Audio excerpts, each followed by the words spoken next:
Good morning. Hi, good morning. Good morning. Hi, Eric. Hi, Gary. Hi, Hey. Paula. Rachel's here. Hi, Karen.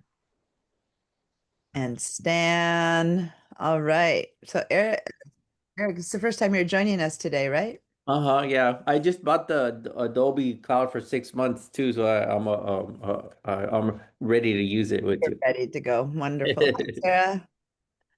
All right. Glad to hear that. And there's supposedly one other person who's going to join us today who wasn't here last week.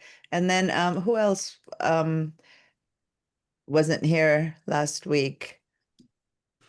Um, anyway, one of the people that hadn't shown up, other than Eric, another person. So hopefully they'll show up a little bit later.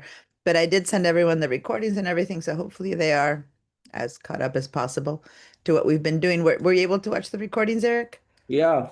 Thank you for recording those. Okay, you're welcome. Good. And thanks for watching them and for catching up. Mhm. Just to have one more minute of, did you get a chance to download the class files? The class files, I believe so. Let me see No. here. Need them right now, it's okay, but if you didn't, just to know. Mhm. Um, and then the other question was, do you have any experience with Illustrator before? Uh, Well, I took a brief class at the city college, and I was there for maybe like a couple weeks, but then some like constraints happened. I had to drop it, so like I have just like a brief introduction. a little something. Okay, Yeah. wonderful.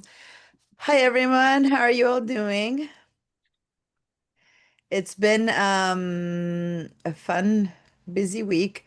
Let me bring this down here for a minute. I have to bring it into here. Um, there we go. I noticed that I had ready the Padlet to share with you guys, but I had opened the wrong one. I had opened the Photoshop one. So here I have the Illustrator Padlet. So I was really excited to see a lot of work done. Remember that there's only so much you can learn by attending class. The rest of this is by you guys practicing. Okay. So let me put the link here to the Padlet in the chat. Here we go. And everyone, please go to the Padlet. And by the way, I see 3 people signed into the chat. Can everyone else please say a little good morning, or I'm here, or hello, or whatever you feel like saying? Maybe it's not a good morning, then you can say morning, whichever kind of morning it is. But just give me a little something that you're here. There you go. And then let's click on the Padlet. Now, one of the things that I had told you guys is to just practice. And I had shown you in the class files that I had put some images there that I said, just if you want to try to imitate them with what you know. And some of you know a bit more and a bit less of Illustrator at this point, and that's okay. So at whatever level you're at, I just wanted you to give it a try.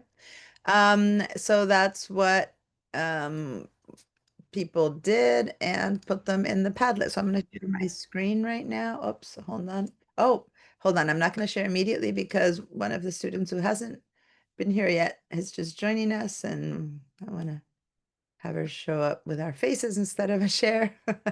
So give me a second. All right. So let me see. Whoops. I let her in. There she is. Hi, Evelyn. Can you hear me?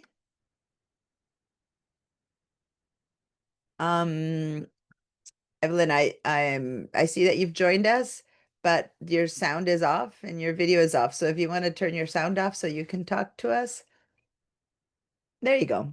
Hi, Okay, yeah. hi, there you go. There you go. Nice to see you. So once again, Evelyn emailed me that she was going to be here today. Um, so just to clarify, how's it going? Thanks for joining us. And can you tell me what's up? Do you have Illustrator on your computer? Are you going to be on VDI? No, not yet. So I'll probably observe now and I'll do the assignments later Okay. and join next week. All right. Are you planning to maybe buy the applications and use the on your computer, or are you planning to use the school's system? School system for now. Okay. So then after class, if you want, I can help you with getting onto VDI and that kind of stuff. But since, we kind of covered that Okay. this time, I'm just going to continue with the class. But Yes, thanks for being yes, here. And yeah, ask any questions you can, although of course, doing the work, you would have more questions, but make sure to yes. ask me if there's something you want to know. Yes, Um, it's my very first time, so to do this. that's great. Well, thanks for being here. So now I was about to share screen. Where we all post our work that we do during the class and the homework that people do during the week. So I'm going to go ahead and do that now. Mhm. And here we are. Hold on, I have some. I- Oh, I don't need. Hold on. It's just that I have. Let me stop the share for a second. Make sure I have the right windows open. Um, there we go. I still had the Photoshop windows open from when I was teaching Photoshop. Okay, so here we go. This is our class Padlet. And just so that you all can go to the Padlet, usually when people join, the chat starts right then and there. So anyone who joined a bit later doesn't have this link. So there's a link I just put in the chat so that everyone can click on it. Evelyn, you can click on that too if you see the chat. And Okay. it'll bring Um, you to, and let me open, hold on, I'm trying to open one more thing so I can see you guys. Here. once again. And it'll take you to this page that I'm sharing. And this is our class Padlet. And I have over the last few meetings, we've been posting things done in class. And then as of here is when I said last week, okay, guys, with what we've done and with what you know, go ahead and do some work. And look at all the work you guys have posted. Basically, all of this is you guys doing work, and I'm so proud. Yay! I'm so excited you guys are doing stuff. Sometimes it's like one person posts something. Because let me just be clear, homework isn't how do you call it? You don't have to do the homework in this class. What matters is the classwork as far as getting, the class approved. But you guys learn in leaps and bounds when you actually do the homework so much more. So it's highly encouraged. And I love it when the high encouragement works out. So anyway, I wanted to mention that Vera here, so I'm gonna just open it. But if there's a question, I'll answer it. We'll talk about it. But I also wanted to say, Vera, I'm so proud of you. Vera started in this class. Not this is not her first time in the class, but she's always done the work after. And she came from knowing zero, like nothing, to every time she posts, I would look at the work she'd done and I would give her a pointer here and there, and she takes it out and she does it. And next thing you know, she's just like, I mean, I'm so happy with how you've progressed. One of the things that Vera had the most problem with last time was grouping stuff that we're gonna all learn today. Grouping and organizing things by pieces. And not only am I really happy with this is the original and this is what you created, but the fact that I look at your layers and it's like, yes, you've organized all your material, you have the groups, you have the pieces, and what a difference it makes, right, Vera?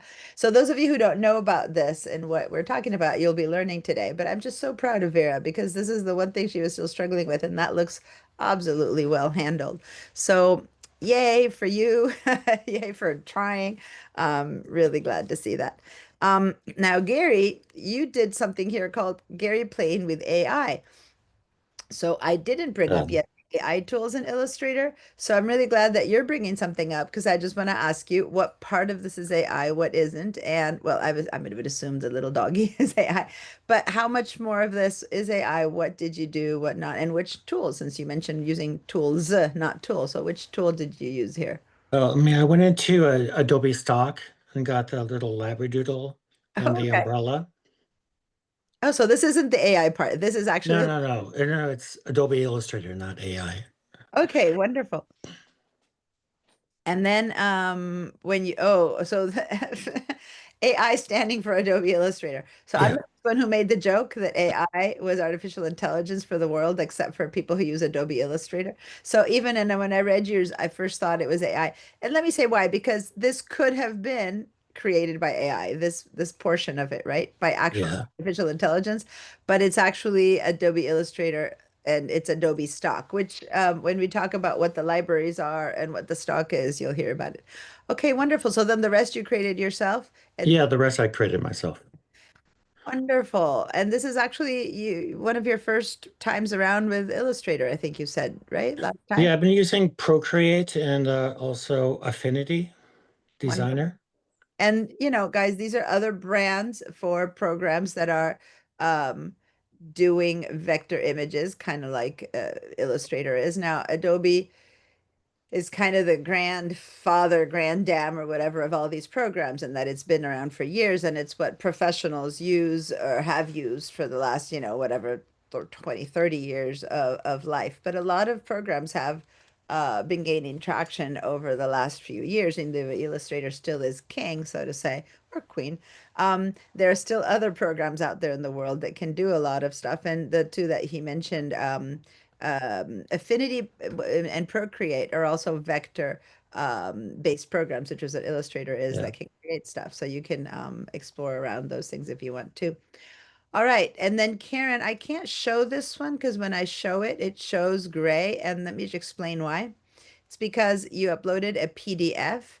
So a PDF is an actual file that you uploaded versus a screenshot. So at most what we can do is see it in this size because a PDF would download into my computer, but I can't like open it and see it as you saw. It looks gray. So anyway, I'm gonna look at it in like this, which is, as big as I can get it right now. And great. So here you were just playing around with a variation of these flowers, so to say, Right.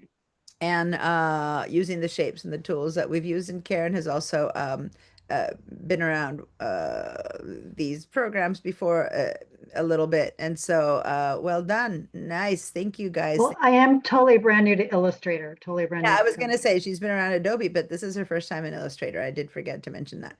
So this is playing around with tools because I haven't even shown you the tools to do this. Like, if you want drawing, the ones that I showed you the other day were more based on rectangles, real strong shapes is what we've been practicing. So you've been exploring and playing around, which is awesome. Let me see Vera here again, which is interesting because this might seem like a simple little image to imitate. So for those of you who maybe Evelyn and Eric, I have some images that I said try to recreate them. And this is Okay. what people are doing here. And this is the original. This is the real thing. And it's interesting because she imitated it exactly. And this is the point she makes because she thought, oh, this will be easy, come choo choo choo choo. For people who've done Illustrator, this isn't physically, let's say, to do it so complicated until the fact that she actually imitated the whole thing, which is putting these little half circles there and these little quarter circles there versus just letting it be, right? Like just putting a whole circle and letting it be. And so you had to really think it through and recreate that. And that's something that we're going to learn, but she's already learned and she did it here. And it's just so cool. Now, what would be the advantage of something like this? You don't see the entire pattern. But when you have a pattern that's like this versus continuing the circles, it becomes seamless. And then you can use it as something that repeats itself and you can make like wrapping paper or a shower curtain, or something huge. Because this put against another block of this and another block of this completes the pattern. Does that make sense? So it actually creates it's a pattern that then recreates itself to become, wallpaper or whatever. Um, but anyway, and there's an automatic way of doing this with Illustrator, and then there's a way of just redoing it like the way she did, actually creating the shape. So another little point of pride to show your pieces. And then not only that, but Vera also recreated the Halloween and the lemon. So she's been working hard. You've had an intense week. So you're not leaving anything for later. You're gonna have to find your own images for later. So anyway, so this is the Halloween, which is a little bit different. It's a little for those if you go, I'll look at your class files, you'll see.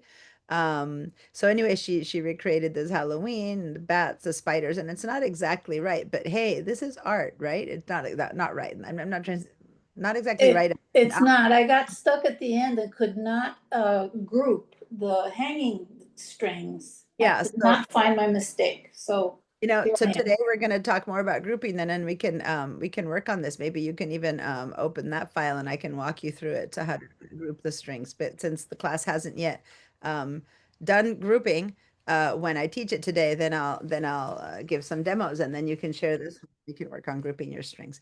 But the whole point is that Illustrator, once you go beyond the basics, is actually learning um, to be creative, right? And so you have your interpretation of things. So that's great. And here she worked on the lemon.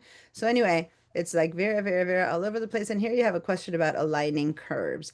So her question is, this got a bit wiggly and it shouldn't be so wiggly. So as we talk and learn to do things today and part the way you cut those circles into quarters and halves and how you would align this curve more gently is rather the similar technique. So when we talk about those tools, I'll work on you with this.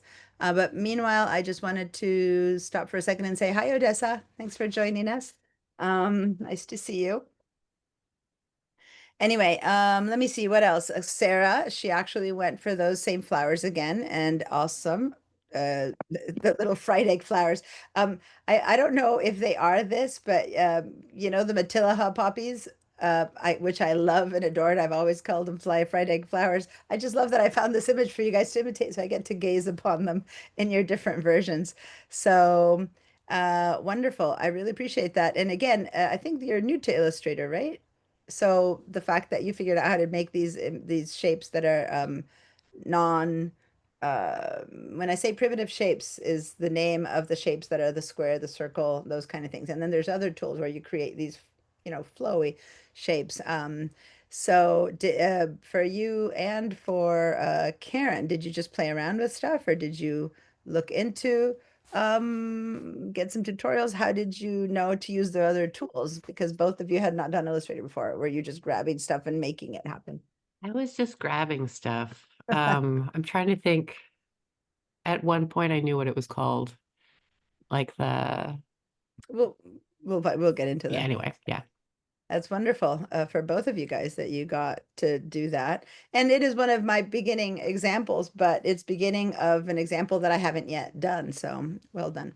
And then Stan here posted like the classwork, and then he is also trying to build a pattern here. So one thing he mentions here is the smart guides, right? And we're going to talk about the smart guides art that helps you place things in a way that is actually very precise. And then he mentioned he uses smart guides, but I'm sure there's an easier way. And there is actually a way to create grids and patterns and numbers so that things are actually exact. So you don't have to guess and hope they're exact. But again, this would be a pattern, and I haven't followed it through, but I have is it a pattern that if you put one against the other, it would continue? No, not exactly, because each one of these bricks is 2 squares long. Yeah, So I if you was just filling get the space place for that of one, a it would, five so by this five. isn't so this isn't a repeating pattern. It's just an individual pattern. Okay. I just hadn't taken my time to um, yeah, but depending on how you stretch it or create it, you could create a repeating pattern. But yeah, when we talk about grids and backgrounds and things, remind me about this one, and we'll talk a bit more about how to get those things that are actually exact. But wonderful, great job on trying to do something new. There's, Illustrator, you can make these fluid, wonderful Matilda poppies, or you can make things that are really precise, really mathematically precise. You can go both ways.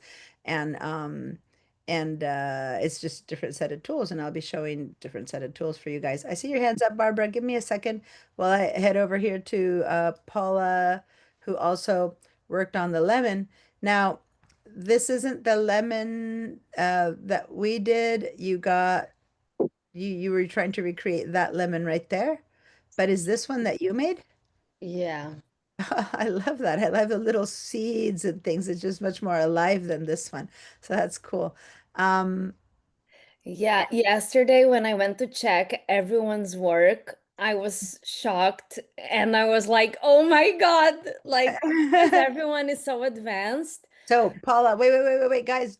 There's people who've taken this class before. There's people who've taken it a few times. But you saw Moni's hedgehog last week. Relax. You're not expected. I Okay. was like, how I'm gonna, This so is I not a tried. So competition. I thought the lemon, so I'm like, the flowers, I'm not even gonna try. And then the lemon, it had a bunch of shades and Yeah, stuff. And I also thought it was too complex. So I just Google like basic lemon, and this yeah, is what I found. But it was still very difficult. yeah. And then I started playing around with the brushes and the other tools, and I kind of like, I had fun, but like I wasn't able, like, I watched the video of the class, but like I have to practice more. It was very difficult. You know what?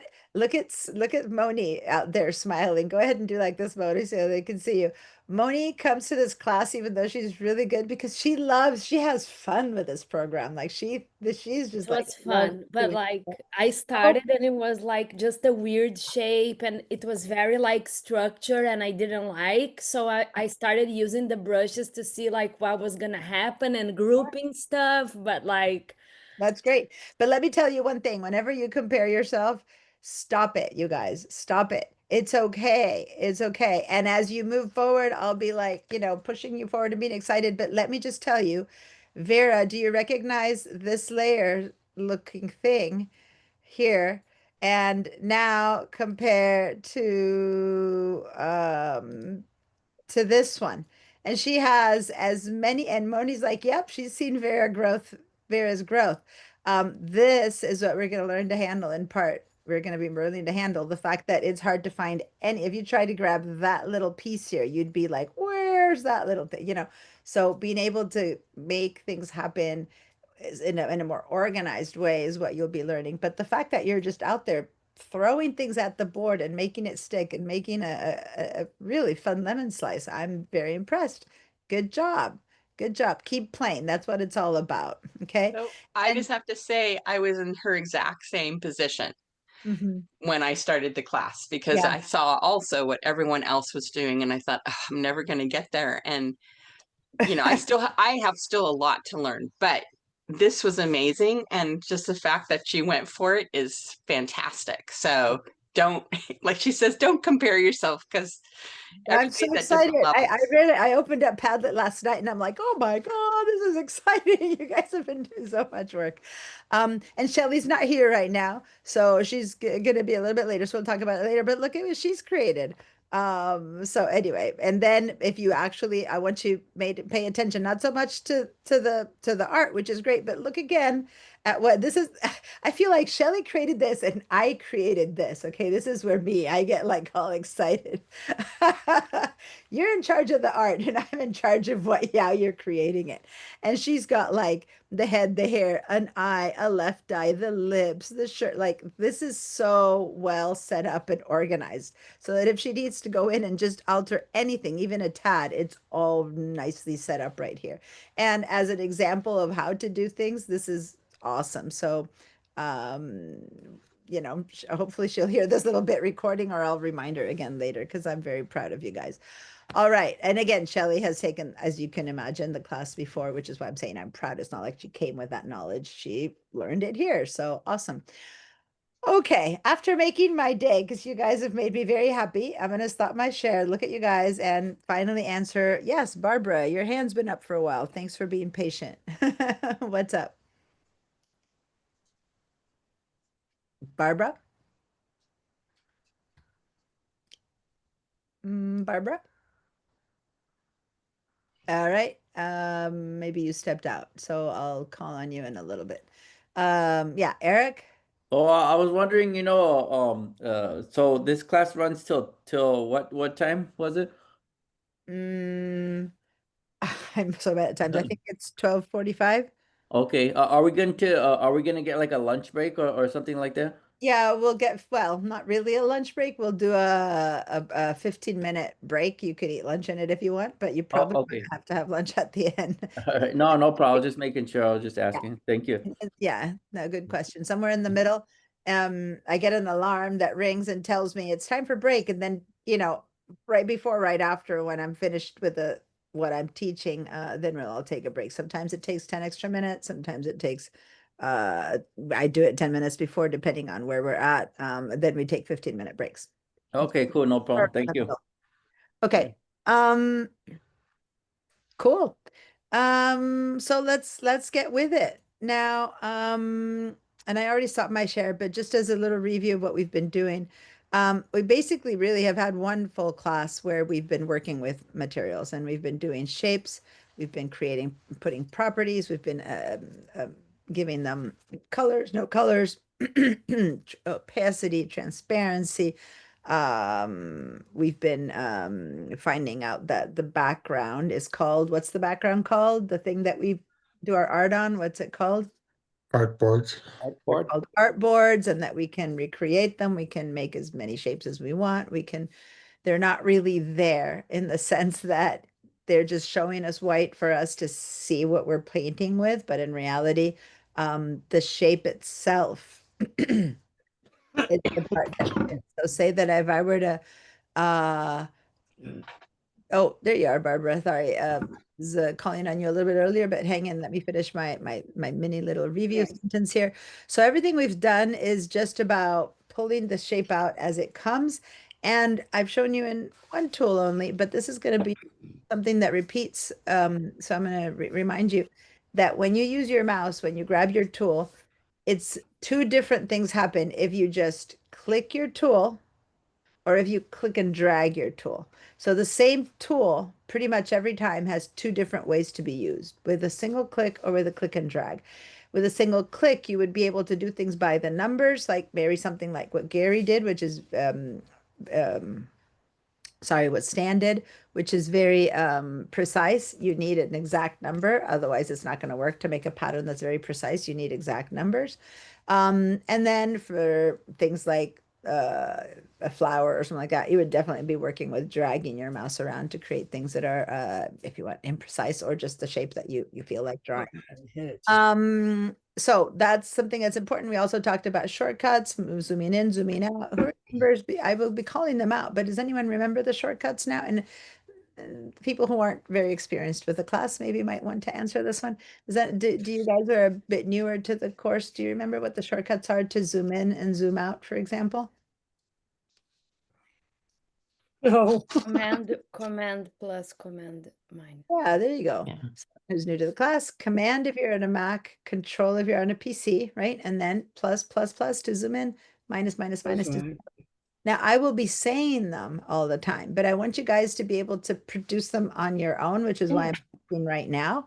At some point, when you're on your own, you'll have to come up with it. So try it as I say them, even if you like going up with your mouse or moving the bars, just try. While I am telling you what the shortcut is, try the shortcut because muscle memory.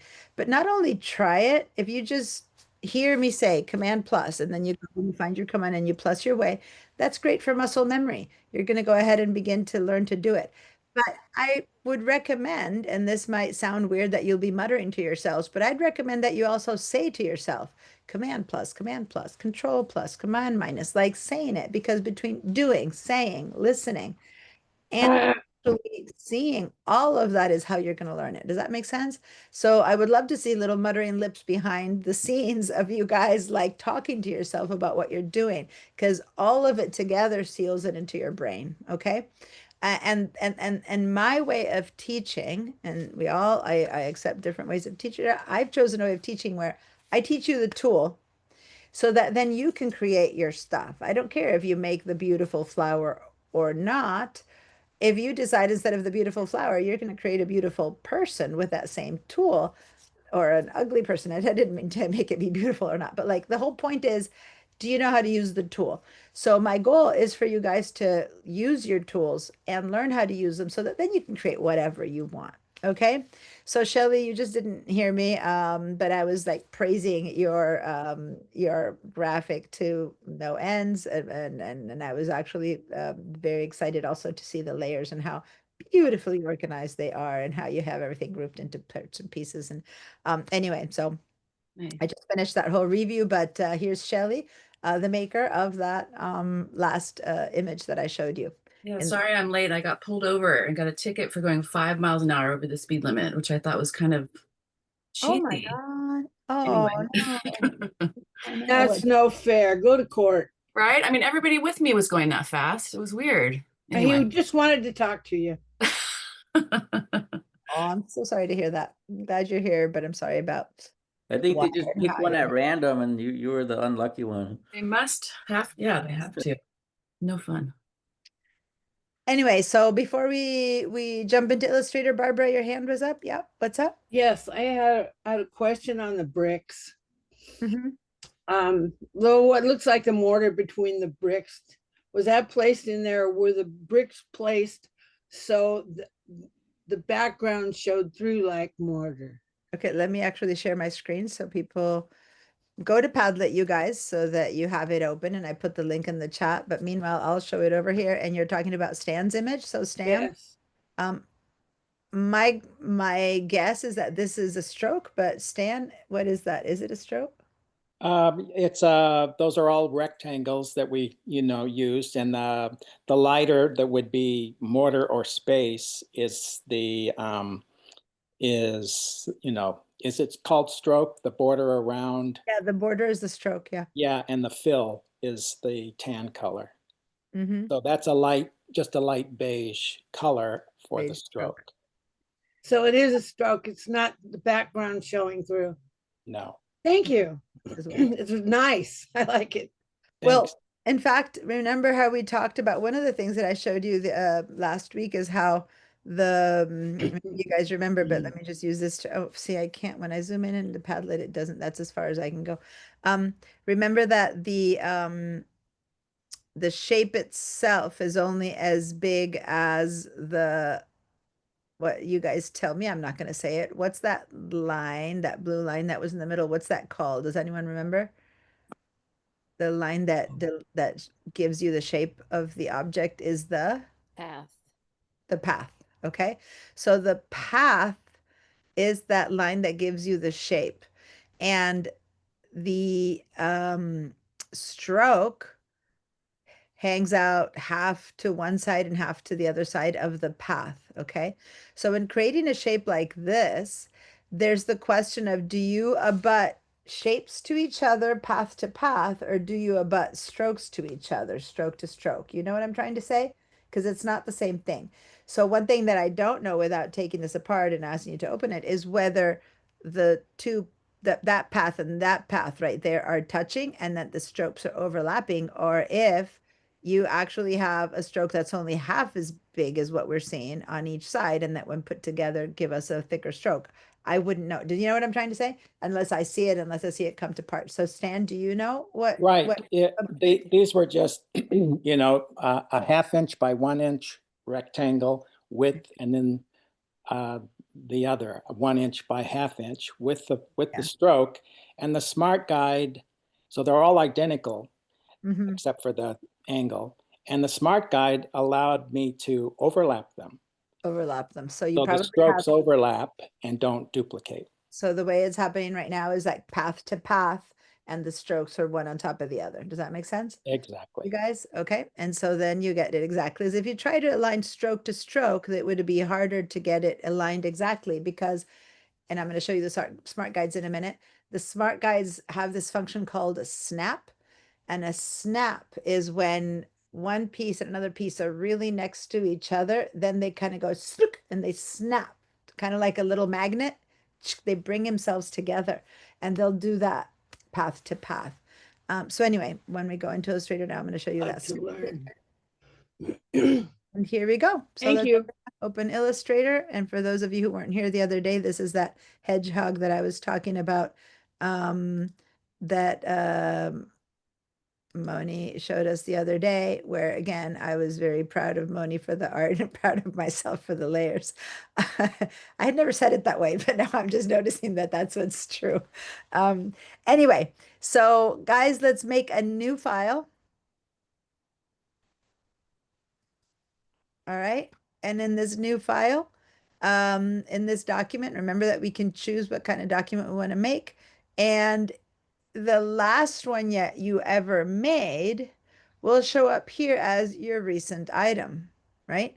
So if I don't choose and start making choices again, and if I just go to look at what my last one was, it's already highlighted. And in this case, when I go over to the side, it's telling me that the last one I made was a 5x5 with artboard, and there had 4 artboards, and it was set up for print. And I know that because of what it says down here. Now, you guys have been working hard, so you might have made a different beginning one.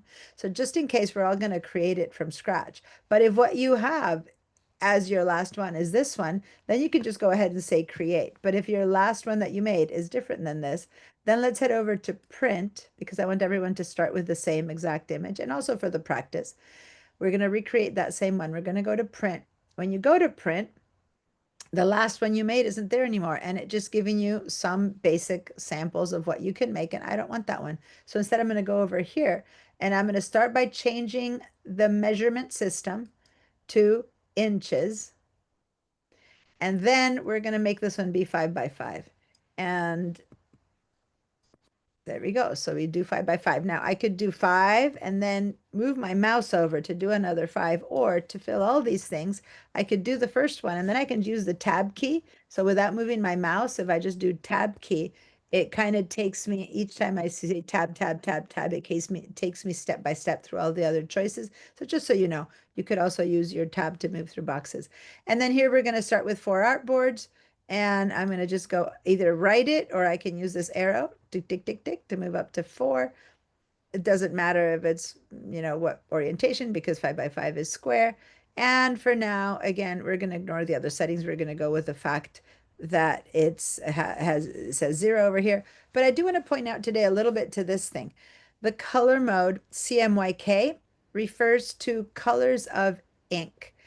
Cyan, magenta, yellow, and black. That's what it stands for. And if anyone has ever owned a printer where you've seen the 4 colors of ink that comes in a desktop printer, that's been forever the way that just about anything that gets printed on paper, or even on products, on plastic or whatever, any book, any material that you print is basically printed with those 4 colors of inks. And it's the percentage of how much of that ink, how much magenta and how much yellow combined, what tone of orange you're going to get, or that kind of stuff, right?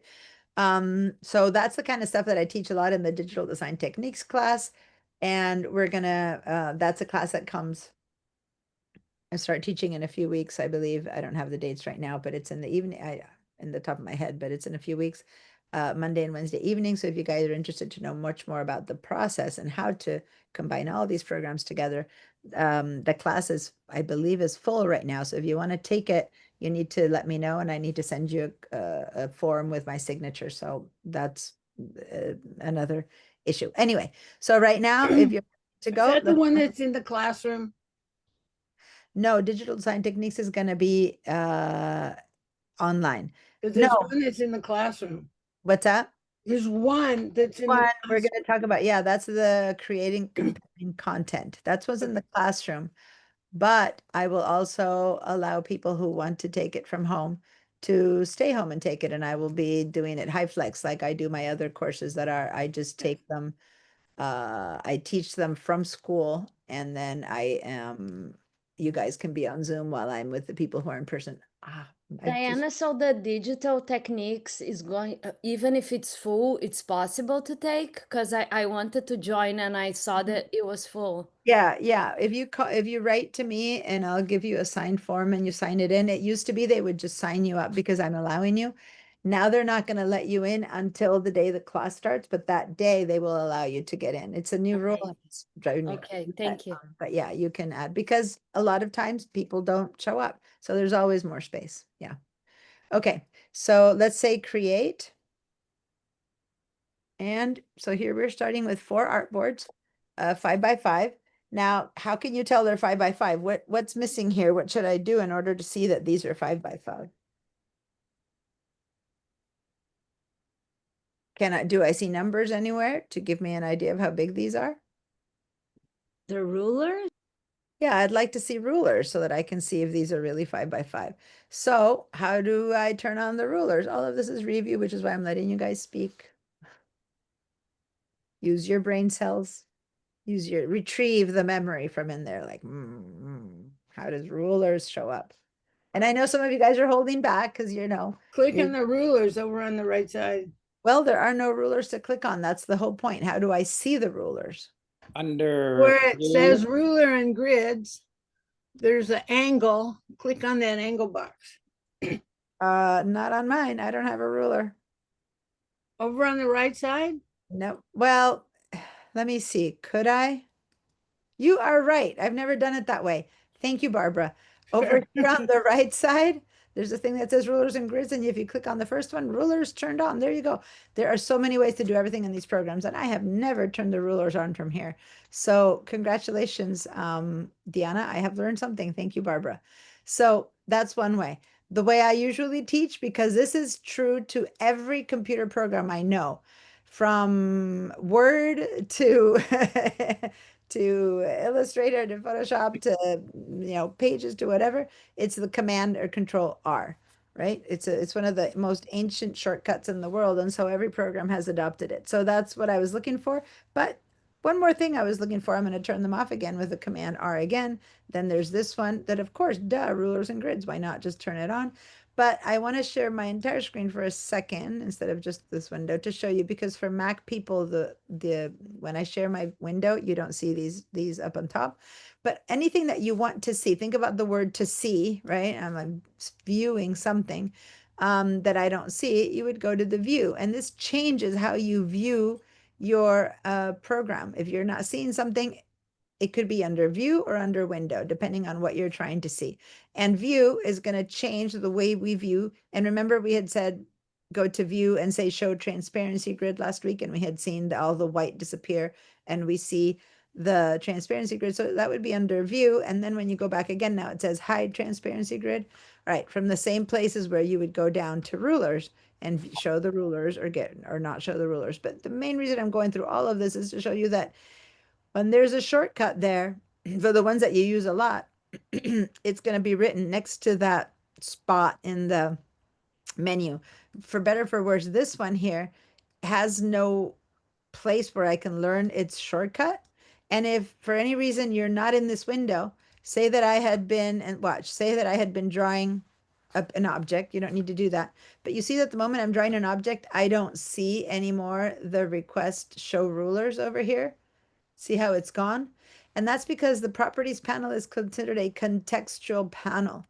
And so when I draw a shape, now it's showing me things I can do with this shape. Does that make sense? So I don't need to turn on rulers on the document. I need to give it a color or, whatever, make it red or blue or green, right? So that's the kind of tools that the properties panel is showing me versus a second ago when I didn't have my shape and I had nothing but artboards, the properties panel is showing me things I can do with my artboards. Does that make sense, you guys? I'm trying to explain that the properties panel changes all the time based on what you're doing. So if you want to turn on the rulers now and that's not there, the only place left is either to remember the shortcut or to go up to view. And then you can then do Command R, or you can go up to view and still turn on the rulers even if the tool isn't showing here. So I'm a proponent of learning the tools, learning where things are on the panels, but more importantly, for the ones that are really constant and you need to do all the time, is also to learning their shortcuts. Okay, so Command or Control R gives us rulers. Yeah, Paula. So everyone leave the rulers, turn on. Yes, Paula. When I was working on the lemon, when you make the circle or the oval shape, you don't have that other circles that you can kind of like play around with the shape. Is this only possible in the rectangle? No. Today we're gonna go much deeper into that, and you'll learn that. Okay. You can change any shape into whatever you want, no matter what. And we're going to talk about that as we speak. Yeah. So, okay, so I'm going to reshare my screen so that you won't see these on top anymore, but just wanted, because then you can focus a little bit more on the program and have less space taken on your screen by stuff that doesn't matter. But I did want to let you know that whenever I say we're going to go up to the window menu, And I say that, and then it's because I'm heading up to one of these, right? Window, effect, or object, or whatever. So on the PCs, they show up right here, right on the top of the program itself. But on a Mac, they show way up there. Okay. So the window and the view menu are two that we use a lot. Window is whenever you want to show a toolbar that's missing, like a whole palette that's missing. And that's what we do under window. So say that I wanted to pull up, I don't know, whatever the brushes palette right now. I click on brushes and see how this whole thing appeared that wasn't there before. So I'm going to not want it right now. So then I'm going to click on this X to get rid of it. But that's what window does. It gives me full entire palettes, 3D materials, whatever. And here comes the whole 3D materials palette. Does that make sense? And if you want it, if you actually wanted to keep it, because you were going to work on 3D materials, then you can grab it by its name and you can just grab it and kind of stash it right there. And boom, now you can open and close that one so it's not floating around. And if you don't want it, then you can just drag it out again and just get rid of it, right? So everything is very malleable, very controllable. We're not going to spend too much more time on that right now. I just want to make sure that we're all in the same layout right now of workspace. So I'm just going to reshare so you don't see these anymore. So hold in a minute.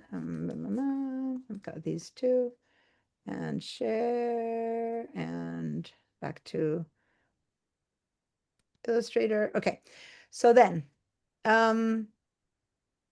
when we start, depending on what tools we have going here, that's again by resharing your screen, you're not getting these, but if maybe you, let me just move this over to the left so you can see this window a bit. There we go. So when I click on the workspace, you have different possible workspaces to start with. Does everyone have the getting started one per chance? Because if you've updated your Illustrator, you would have it, but if you don't have it updated, it might be under Essentials or something like that. Yeah, so for now, for today, we're going to start. Let's just switch, no, whichever one you're in. For now, let's get back to the getting started.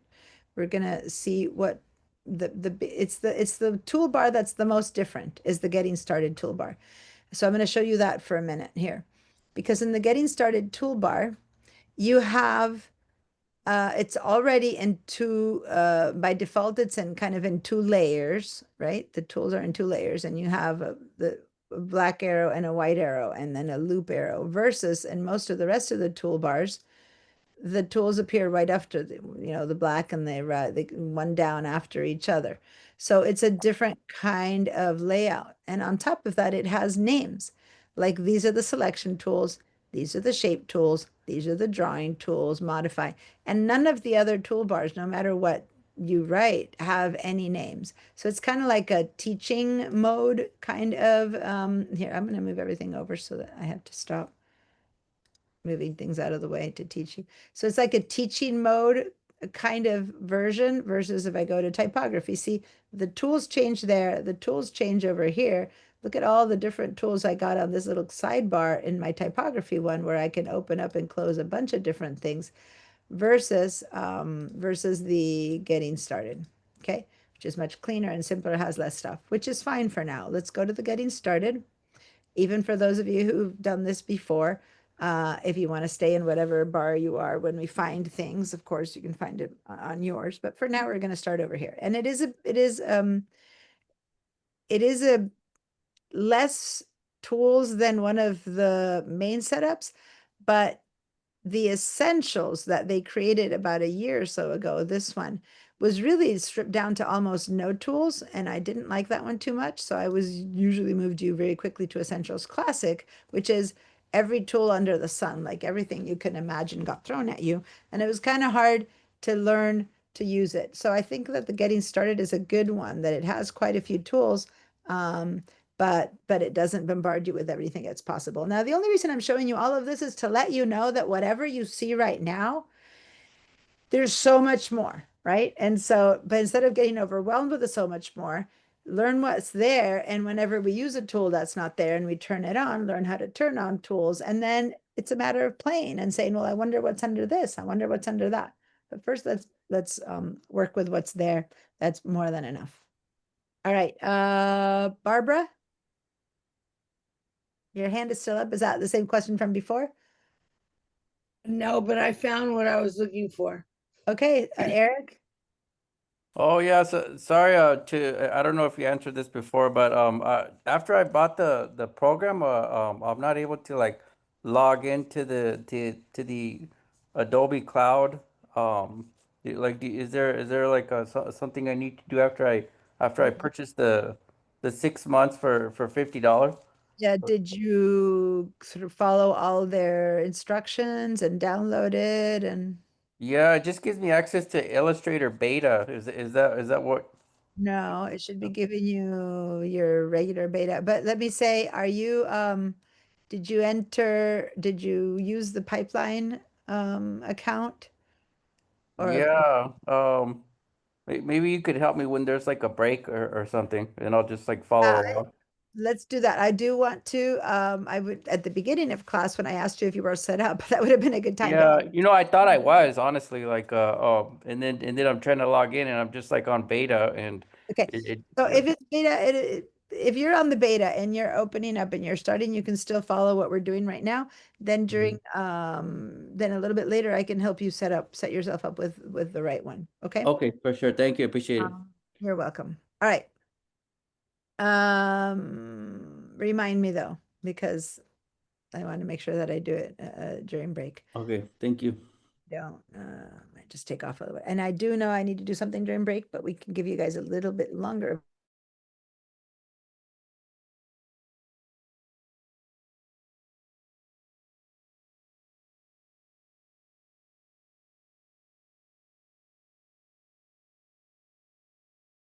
Going to go in a different direction with that. So let's choose our rectangular shape and click and drag. And now I don't want to be working in this mode where it's like I have 4 sheets of paper and it's all far away and really tiny.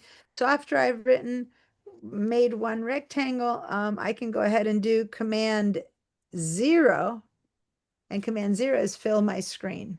Okay, I could have just tap, tap, tap, Command plus, plus, plus my way in, or I can just do Command 0 where the one page, the one artboard is filling my screen. And now I'm going to give this guy a color. And I always, all my life, go over here to give it a color and a stroke, but that's because that's what's been around for.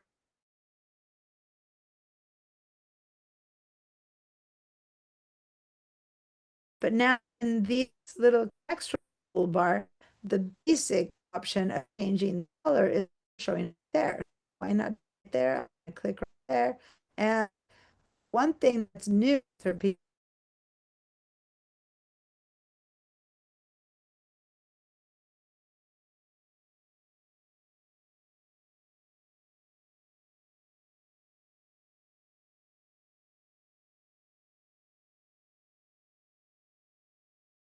from this palette, the fact that I just used it, the last one that I use gets popped up in there.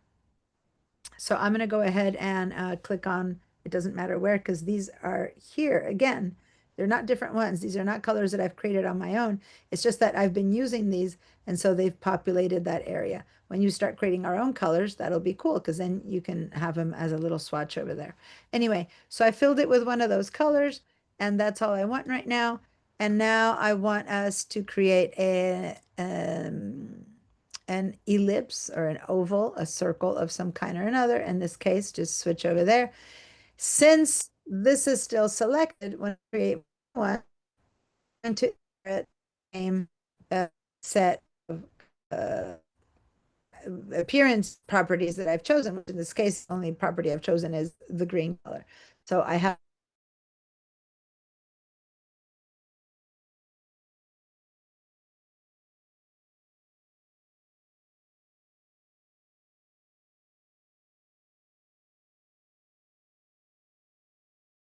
teaching courses is any of the light blues because they're the same color as the path. So other than that, I don't really care what color you give it. I just want to have you avoid the blues so that when we see all the paths that are blue, we can be clear about the difference. All right. Now, for better or for worse, this bar is supposed to be helpful, which is why it's showing up right there.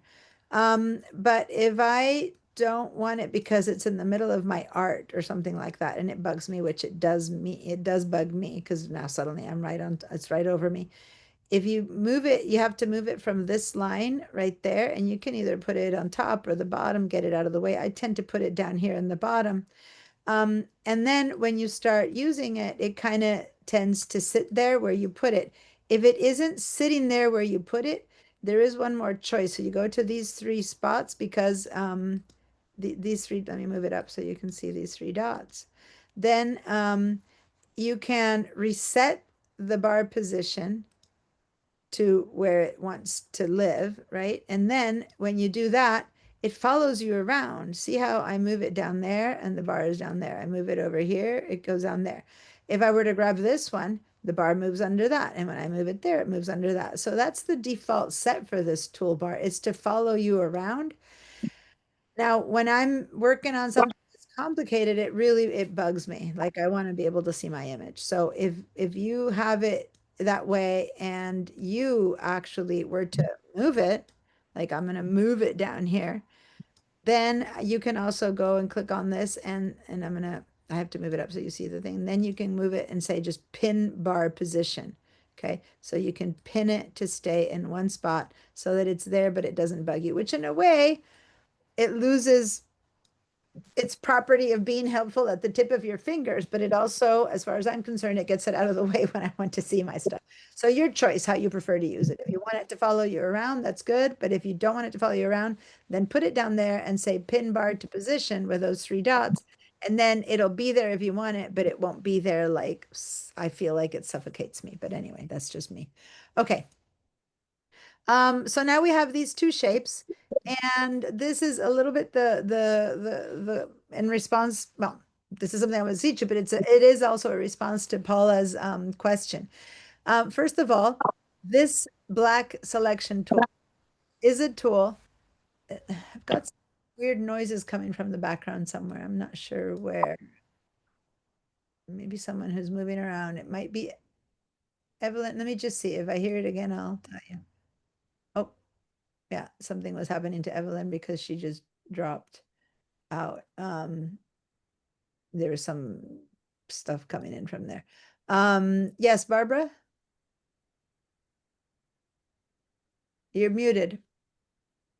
Too. I can move the oval around, but I can't move the rectangle now.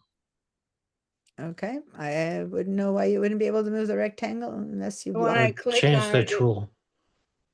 Oh, Select. you have the selection tool?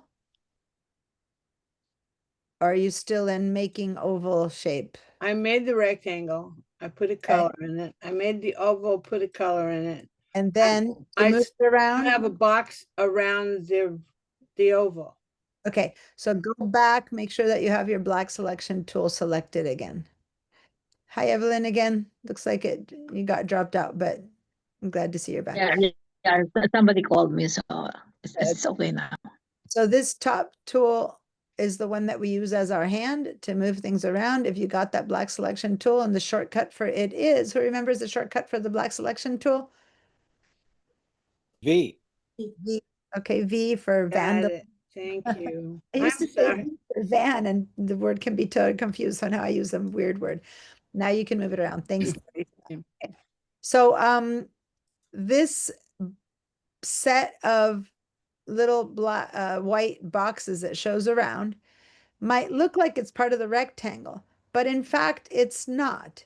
That is called a bounding box. It happens to be that bounding boxes are rectangular, so you would think that what those boxes are is that they're holding that they are part of the rectangle, but they're just a holder. It's like a bag that holds a rectangle. And let me show you how come I know that. Because when I do the same thing to the oval also has a rectangular bounding box. You see that?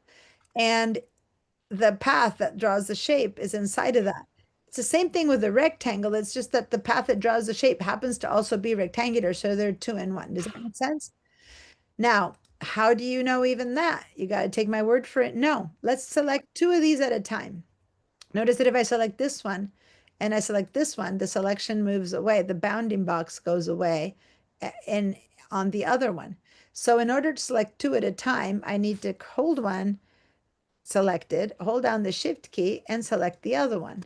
Oh, And this is now command. I have one bounding box again, Yeah. only it's containing both of my objects. So you need to consider the bounding box as if it was a bag, a container, you know, like a bag that you put three things inside. Let's make another shape. Let's make a octagon or a pentagon or whatever is coming out automatically. Let me again give it a new shape just for the fun of having different colors, I mean. And now I have three different shapes. And now when I select one and then hold the shift key and the second one and I hold the shift key, the third one, now you can really see that this is a one bounding box containing all three objects. And now we can see that what we see around each objects is the path that creates the object, but the bounding box is just the holder, the container. Does that make sense? All right. So it's always hard to explain the bounding box on a rectangular shape, but when you see it on the rest, now you begin to get it. Now, who creates this bounding box? The black arrow tool. The one that allows me to move things is the one that creates the bounding box. What is a bounding box good for? For carrying items and for modifying items. So if I had shown you already, if I want to modify this item, I'm holding on to the bounding box, not to the rectangle. Well, you mean it? Yep, here we go. I'm going to hold on to this one and I'm going to use the bounding box, not the shape itself, to change its shape. And then the same with the oval. If I modify these bounding box corners, handles they're called, then I get to change the shape of this element. But I can only change it in width and height, up or down. If I use the corners, I'm changing them both in width and height at the same time.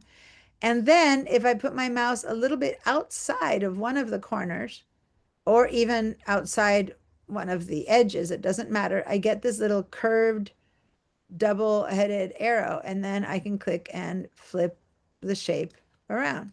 So I have to select it first and then flip it around, select it first and flip it around. Okay, so they all flip based out of their center point, and there's other tools when we want to do something different. But for now, by default, using the bounding box, when we shift the bounding box, we're going to shift it from the center point, which is that little guy right there. See how it says center? And when I hover over that little tiny guy right there, it says the word center. It's hard to see in the color, but you'll see that it says the word center. Pink over pink is hard. There it is, center. That little X right there. So that's where it's used. Now, if I have two or three selected and I want to keep doing shift, click, shift, click, I can get a little bit bored of doing shift, click when I have 45 like flowers or something. So what's a better way to select all of these at the same time is to actually click and drag my selection tool and what I'd like to call cast a little net. If I click and drag my selection tool, I see those little like lines that pop up over there. That's my net. And if I click and drag that, and the moment my net touches a shape, that's all it needs to do, just a little touch, then boom, that entire shape gets selected. So if I were to do like that, my entire shape, I don't have, some people think they need to surround the whole shape. No, just a little touch selects it. So now if I want to select these three, instead of going click, shift, click, I can just do this. I'm going to do like that. And my little net is touching a little bit of each one and boom, I've got all three selected. Okay. So I'm going to do that. That's enough. Boom, all three are selected. I can do like this and boom, all three are selected. And it's just a little touch is all it takes for the entire shape to be selected.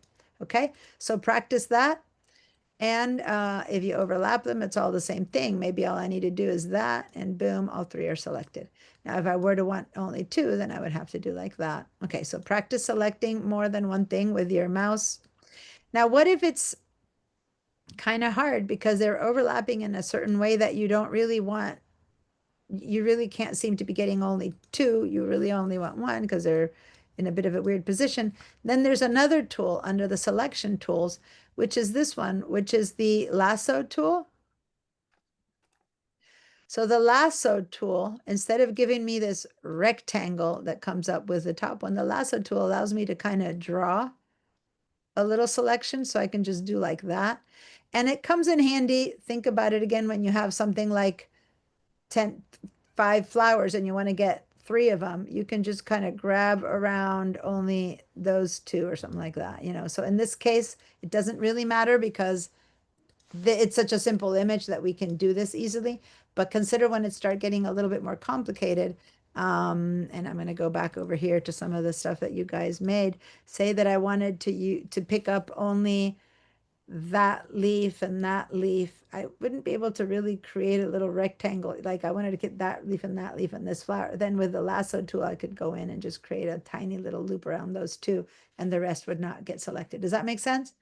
So it's just a slightly more detailed or accurate way of selecting when you have multiple things. Or in this case, I can grab those 2. Is that okay? Now, notice that when I use that tool, what's missing?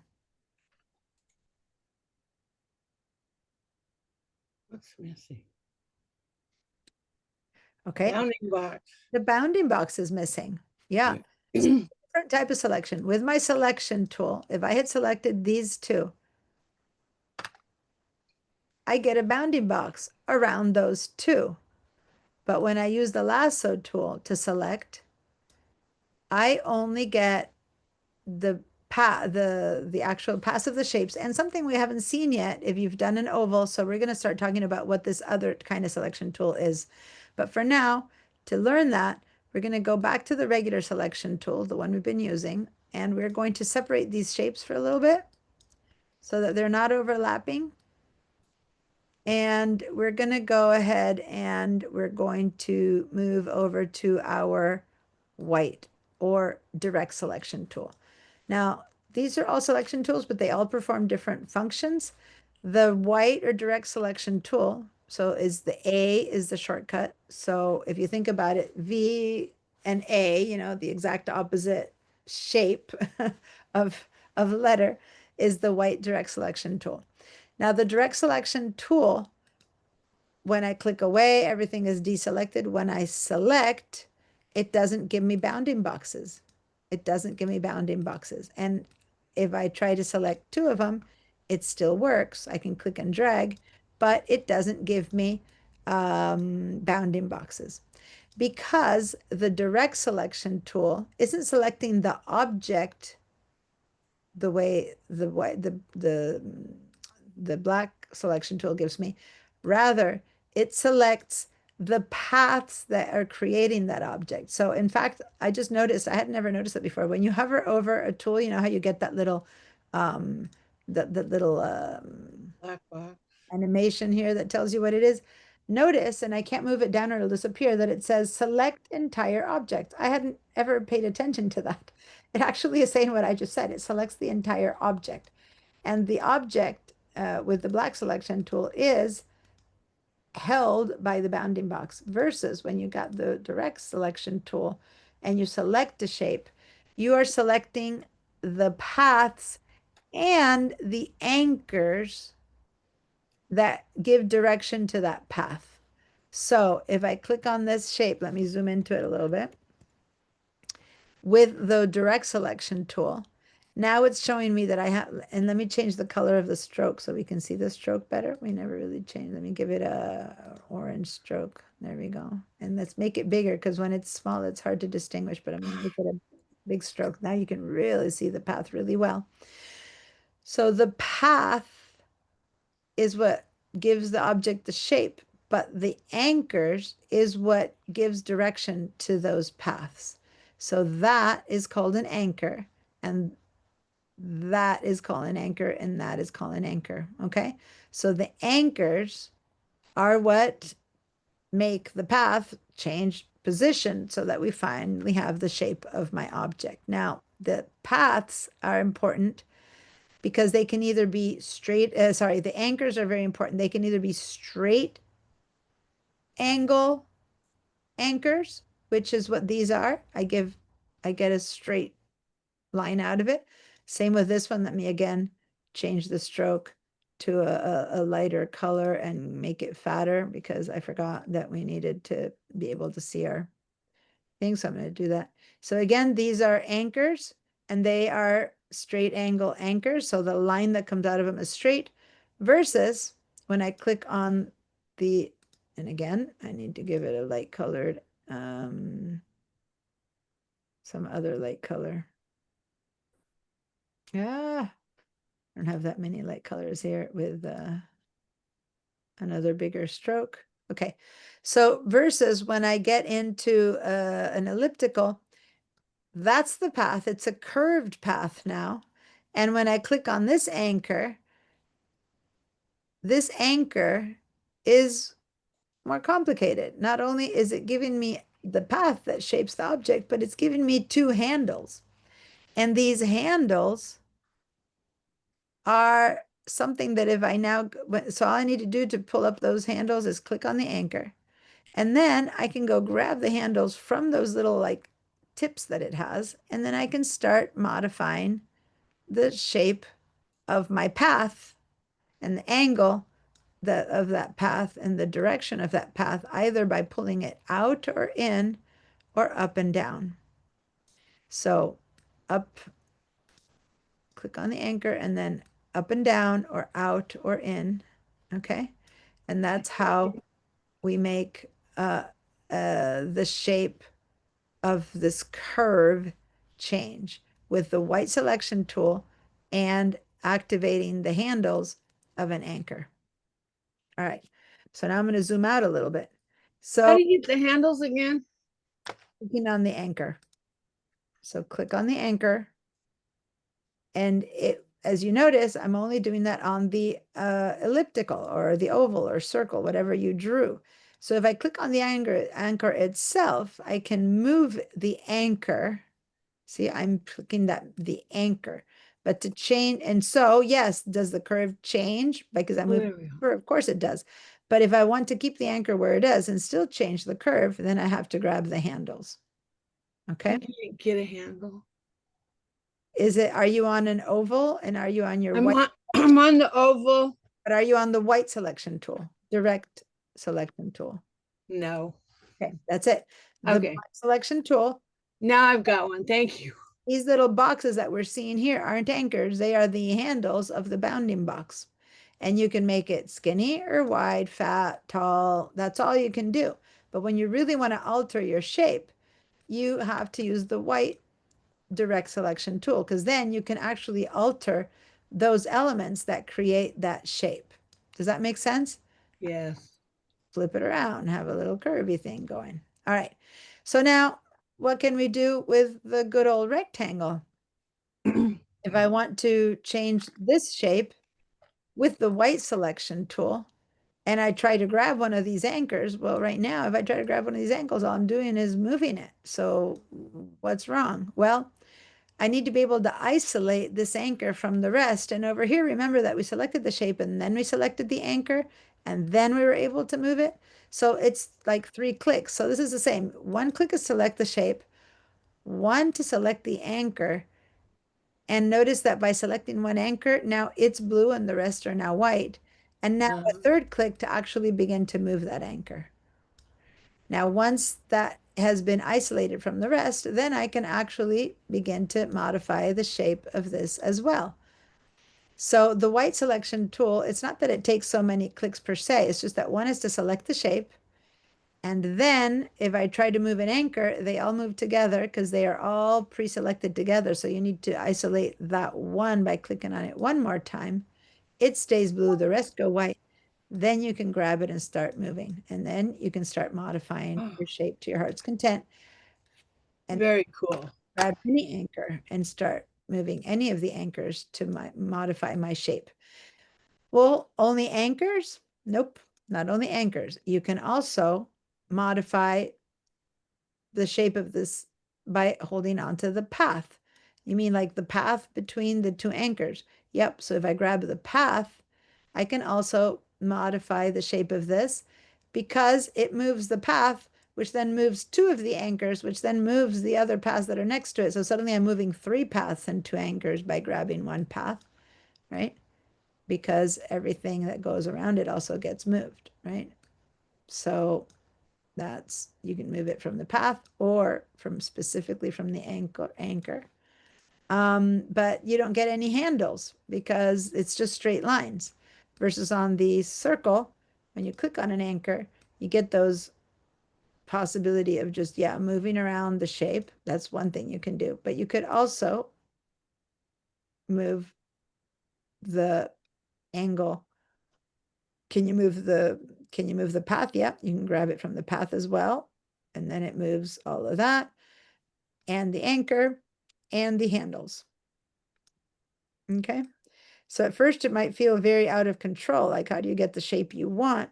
But as you begin to play around with these, and once you begin to create shapes that from the beginning are a little bit more like what you want, then you can slightly modify that shape with all these things that I'm showing you in order to get to that final shape that you're actually trying to get. Okay, so there's a very distinct difference between the straight angled anchors and the curved angle anchors. And now we're going to talk a bit more about that. But first, I want to see two things. First of all, any questions? And second of all, I want you guys to give me a screenshot of this, and it'll be our first post for the day, is all of these shapes that are now not basic rectangles or basic posts. And just in case people haven't gone to the Padlet yet, go over to the, let's go over to the Padlet by clicking on the link that I just gave you. And let's post using the direct selection tool. We can modify the shape of an object by moving around its anchors and paths. There are straight or curved path anchors. The curved path anchors have two handles on them that allow me to modify the position, I guess, the angle of the curve, you want to call it, of the curve. All right, so let's go ahead and let's load that. And one other little screenshot that I wouldn't mind is going back to the black selection tool, is to grab a couple of these shapes and to show the bounding box. So I'm going to do a really quick clip of that as well, which is a bit harder now that I notice, because when I go do my screenshot, it tries to, the bounding box disappears when I try to do my screenshot. Anyway, okay. So now we're going to move over to the second artboard, and how I did that. How did I move in and out? What's this hand? How is this hand appearing that is allowing me to move around? Who remembers how I'm making this hand appear, that I'm clicking and dragging things around with it? What am I doing to get that hand?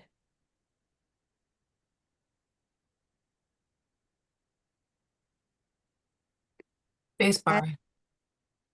Thanks. Spacebar. And I know that some of you guys are holding back because you know it and you're waiting for everyone else. So it's all of you who are more newbie to the programs that I'm hoping to have you answer, okay? Because that's who I'm pushing. But they know it because I've pushed them in the past, okay? So hold a space bar and you get the hand that allows you to then click and drag your way around. Now, some of you have mice that allow you to go to the right or to the left, like if you have a magic mouse, or you have a touch pad where you can go to the top and bottom, or whatever it is that you do. But just know that sometimes the best way to move around, especially if you have a mouse that's just the up and down kind of scroll mouse, what I don't want you to think that you need to do is go down to the scroll bars and start going up and down like that. That can just drive you crazy, and it's so imprecise and it's so slow that as long as you don't do that, if you have a mouse or a touchpad to do that, that's good. But if not, use the space bar to get to the next place. Okay. All All right, any questions? Did that work for everyone? Give me a yes if you've successfully completed that step. And this is also for our new students, Eric and Evelyn, just so you know, when I teach something new, I don't want to move on until everyone's does it. And so I know both of you are not doing this right now, but notice how everyone's giving a little yes. You're seeing little green check marks. That's you go to the heart on Zoom that says react. And one of the tools you can react in those reaction tools, one is the green check mark. And that's meaning, yes, you got it, you did it. And if you're trying to do it and you have a question and it's not working, then you give me a no, which is right next to it. And then I'll help you one-on-one figure it out until it works. Okay. Okay. And then the other thing that you guys will have to do, which everyone else is doing right now, has done in the past, but I'll have you guys do is learn to share your screen. Because then if someone is stuck and they share their screen, I can help them with them doing the work themselves. Okay, so for example, Barbara's saying no. So Barb, how can I help you? What's not I working? forget how to post it. I am so sick. My brain isn't saving stuff. Don't worry. I noticed, yeah, you were really sick last week. You sound much better though. Hopefully you're feeling I'm better. glad. All right. So you're saying that you don't remember how to post to the Padlet. Is that what you're saying? Yes. All right. So did you do a screenshot? Yeah, I think so. I did. I don't know where it went. Okay, so if you're on a Mac, so a screenshot went onto your desktop. So if you go over here to the Padlet, then you just need to go down to this plus sign at the bottom of the Padlet. I'm not sure how to get to the Padlet. Oh, I put it on in the chat. So there's a link in the chat that I posted. Go to the chat. Click on the link that I posted. Oh, okay. Thank you. That'll get you to the Padlet. I gotta start over and do another screenshot because I lost it. So Okay. I do a screenshot Mhm. and it goes to the desktop. It goes to the desktop on a Mac. Yeah. And do I grab it first? No, just go to the Padlet now and then go to this plus sign that shows up here on the bottom of the screen and put your name on top, right? So I'll put Deanna. And then you click on this first little icon that's right there. That's upload. And then you go find your desktop and then that'll have the screenshot for the day. If you are needing some help to, sharing your screen. Yeah, I've got that. But once you have that, then you would hit publish. I go back to the desktop and my screenshot's not there. It could be that so then that's a different issue. If if screenshot's not on your desktop, it could be that your screenshots are saving themselves somewhere else. Just don't post for now, and I'll help during break. Okay, that way. Sure, thanks. Class, yeah. But everyone else, as long as you can post, please do so. And for some reason, it looks like when I was testing that, I ended up reposting something that I posted the other day. So this belongs to the other day and it showed up on top. But I don't know how to get rid of that. okay. All right. Good. So let me clear your answers. And now on this one over here, so notice that these are either square or curvy shapes. That's it. There's another kind of anchor, not just either straight or curvy. There's an anchor that's considered hybrid, where it could be half one and half the other. What's that? Vera, did you say something? No. My cell phone rang with the scan. Okay. All right. So let's figure out how to make that happen. There's so many ways to create anchors that are different than but before, like with these shapes, I could now modify them, but I want to show you a different set of tools, which is what maybe the set of tools that some of you guys who made the flowers used, because under the set of select that we've been learning right now and under the shapes ones, there's something over here called draw. And so we're going to use some of these drawing tools. And the one that I want us to use to start with is this one called the curvature tool. And it's the one that looks like a little pen tip point, but has a little curve pulling out from it. Okay. So let's head over here and just watch for a minute if you've never used this tool, how it's going to work. I'm going to click one time, and that lays down an anchor.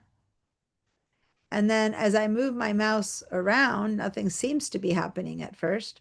But when I click again, some kind of a straight line appears in between them. And then as I start moving my mouse again, it turns out that a path is being created in between those two that is curved, because this is the curvature tool.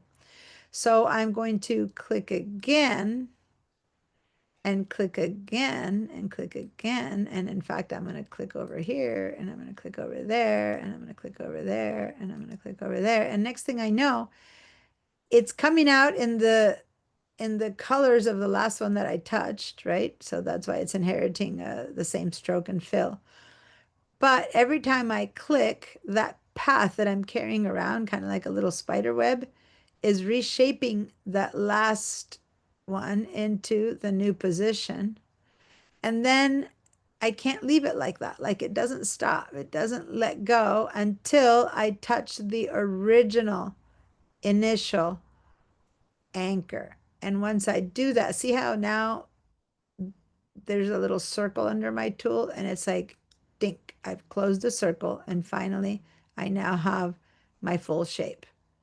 So I'm going to click, click, click, click, click, and when I'm touching the original one, now I have my final shape. So this is well named the curvature tool because all that came out was curves. If everyone got a nice little curvy shape, give me a yes. And now I'm going to go back to my selection tool, and I'm going to move one of these out of the way. And when I select it, I get a bounding box. Let's use that bounding box to make it smaller in case your shape was big like mine. Move it out of the way a little bit. You can distort it, you can reshape it, but it's a recognizable shape. It's still the same shape, only fatter, taller, or skinnier. In order to change the shape completely into something else, you would have to go into the white selection tool, where you can actually make it look like a different shape than the one you just made, right? Anyway, that's something that we've already worked on. So now, how do I use that same curvature tool? So now I'm going back to the curvature tool. How to make that same curvature tool give me straight lines? I mean, it's called the curvature tool. Well, let's do this. Let's start by clicking one more time and clicking and clicking. So I've got some curves coming out. And now I actually want to create some straight lines. So instead of simply clicking the tool, the next time I click, I'm going to double click. I double clicked. And right now, nothing much seems to have happened because what came in the past is still a curve, but the new one that's going to come out is going to be a straight line. So I'm going to double click again and double click again and double click again and double click again. And as long as I keep double clicking, I'm laying down straight curves. And then when I simply click one time, it becomes again a curve. So if I keep clicking one time, it's a curve, or if I do a double click, it's a sharp line. So now I'm left with a shape, and let me give it a different color fill so we can see that it truly is a different shape. Let me zoom into it. Command plus, plus. Now I have, and I'm done with the curvature tool, so I'm going to leave the curvature tool. I'm going to go back to my selection tool for a minute. So remember, when you're done doing something, you got to leave those tools. Otherwise, that's all your tool can do. Now I have a shape that has a combination of curves and straight lines. And that anchor that comes in between a curve and a straight line, that's my hybrid shaped anchor, where one side of it pulls out a curve and the other side pulls out a straight line. So let me show you with the direct selection tool what one of those is going to look like. So I grab the direct selection tool, the one that lets me select anchors and paths, and I'm going to select that guy. And what I discover is that when you select a hybrid angle, which this is one of them, then you have, so here's another one. Here's another one of those. Then you have a handle that allows you to change it on one side instead of that double-headed handle. But along that straight line, that little thing there is not an anchor. That's actually another handle. And I could easily turn it back into Ken. So the hybrid tool isn't really a full straight one because it still does come with a handle. Only that handle is lying flat. And so this one is a curve, and there's the handle for the curve. But even this straight one really does have a handle that allows me to actually turn it into a curve again. But if I want to turn them all into squares, say I want all these lines to be straight lines, I can go back to my curvature tool and I can go and double click. I'm going to double click on this guy that exists, that is clearly two curves. I'm going to double click on it, and I have turned it into two straight lines. They might not look straight right now because this side is curved, right? But it starts out straight and it ends up in a curve. But if I double click on this one, now that's straight. And if I double click on that one, now I've straightened that one out, and so on and so forth. So the moment I start double clicking on all my curved anchors and turning them all, by the time I'm done, this is going to be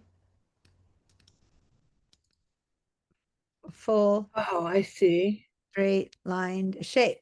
Does that make sense? Yeah. Very cool. They are hybrid anchors that can be one thing or another, but they are distinguishable in that these don't have handles. The ones that are real straight angles, they don't have handles. I can only make them, but there's no little handle on them. Versus these that came from the curvature tool that used to be curves, they do have handles. It's just that the handles are lying across the line. And if I were to grab them, I can make them back into curves. Does that make sense? Just that they are really still curves masquerading as straight angles, because what they've done is they lay down their handles along the line. So for some of you who are a bit new to this, this might be like a bit too much, but for those of you who are more experienced in this, you're like, oh, I can see that now. This really is still a curved anchor, because as opposed to this one that I made, that's a straight anchor and nothing else, and I would have to move it. I can't turn it right now into, like with this tool, into a curve, but with the, I'm in the white selection tool, by the way. But this anchor that used to be a curve, when I try to turn it into a curve, all I need to do is pull its handles, because there they are, just lying flat. Okay? Versus this one has no handles. If I needed to have it be a curve, I would have to convert it. And one way to convert it would be to get the curvature tool and double click on it. And there, I'm turning it now again into a circle. Does that make sense? So if everyone's been able to follow through and do this, and then grab the curvature tool and reconvert things into curves by double clicking them again, and then you can get back to having a whole little curvy shape. You can just have your, have your cake and eat it too. You can have anything you want out of these anchors with these tools. You can turn them in whatever you want. But once a curve, always a curve. It's just a straight curve, so to say. All right. So that's the good old curvature tool. Now, it's still not the same as drawing something with a pencil, right? But this is a more controlled way of drawing something based on their angles and shapes and curves.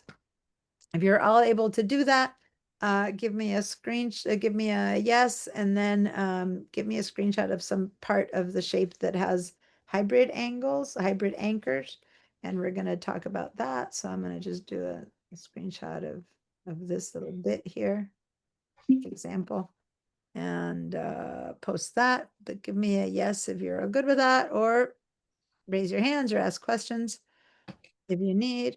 And right now I'm going to post curvature tool.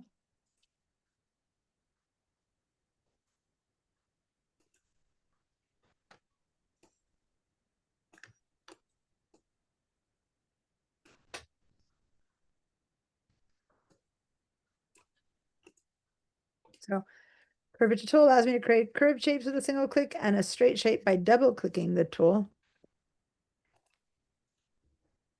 The anchor that transitions between a curve and a straight line is called a hybrid anchor.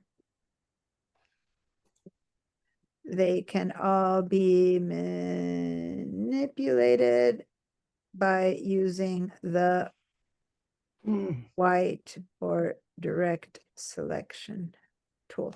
It's not that there are two when I say or. The direct selection tool, which is my white arrow. And ears, white arrow. All right. So give me some curved anchors and stuff like that. I tried to write a little bit more about each tool and each thing that we do under it, and I appreciate when you guys do too. Some people are much better than me in that they have a lot more to say about each tool.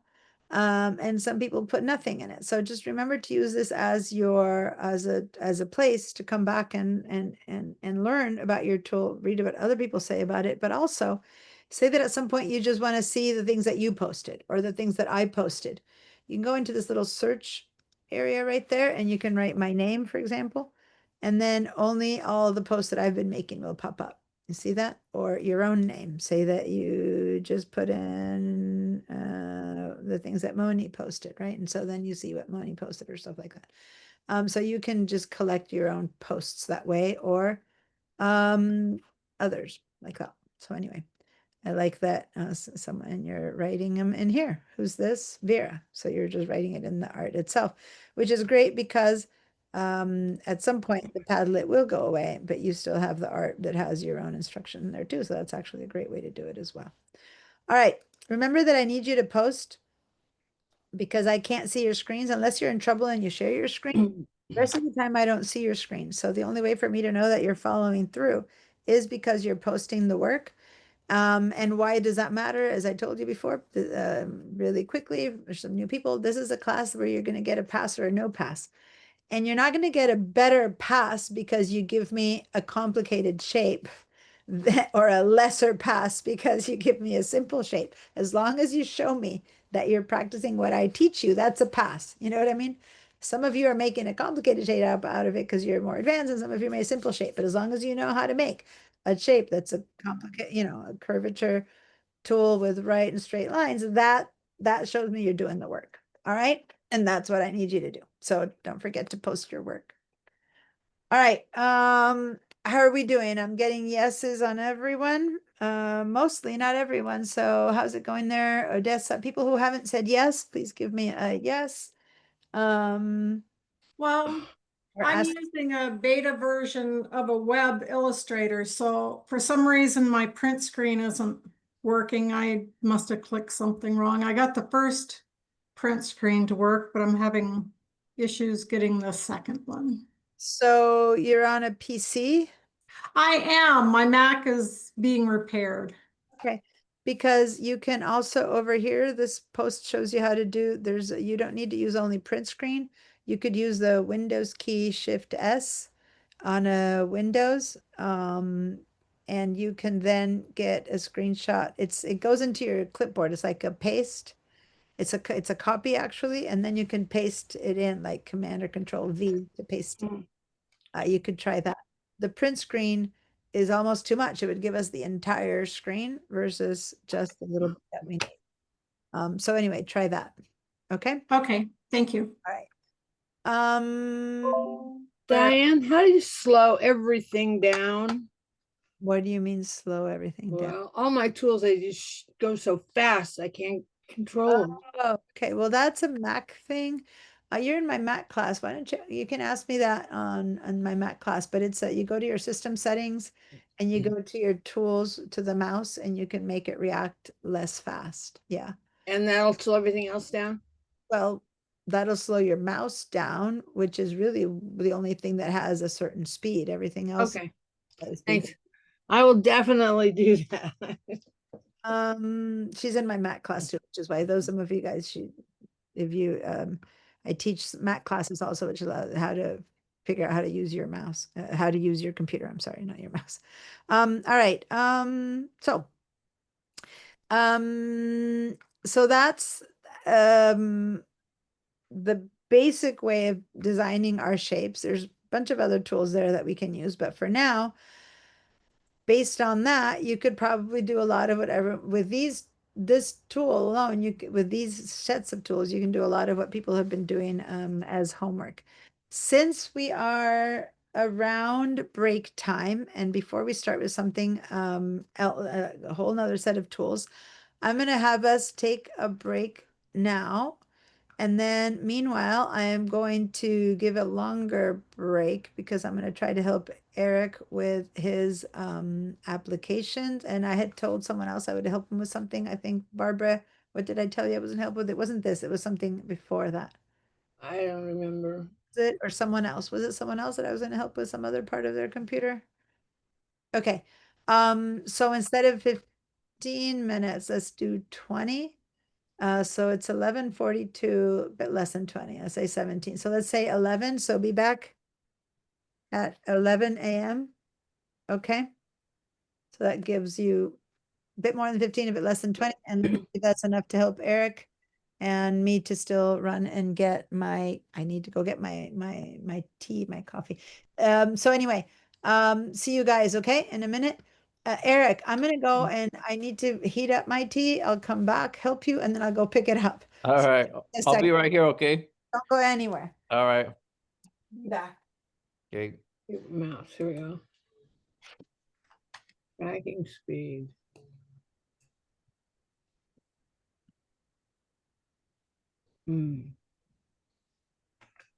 Scrolling speed. Slow everything down.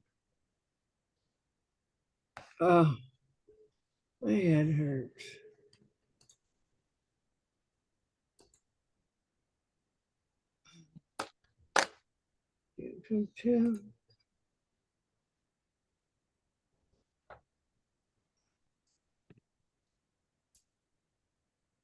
It is setting up family sharing. I'm not doing that right now. Oh. Okay. Let's see if it's slower. Nope. This is what I want right here. Maybe, maybe not. Stroke.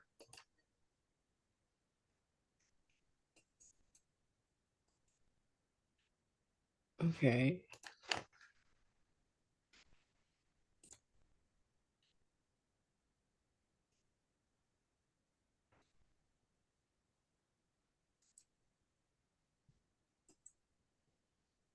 What is that? Huh? Hmm.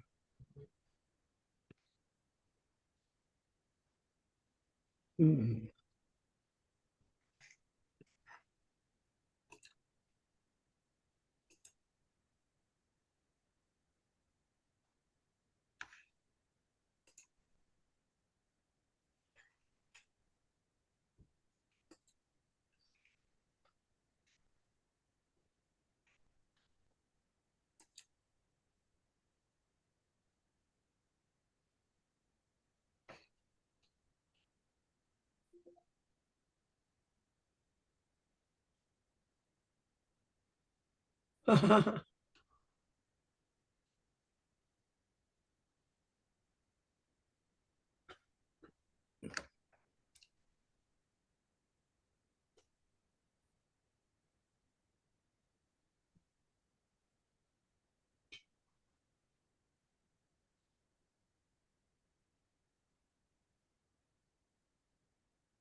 Barb, your sound is on. Thank you. You're welcome. All right, so Eric, do you know how to share your screen?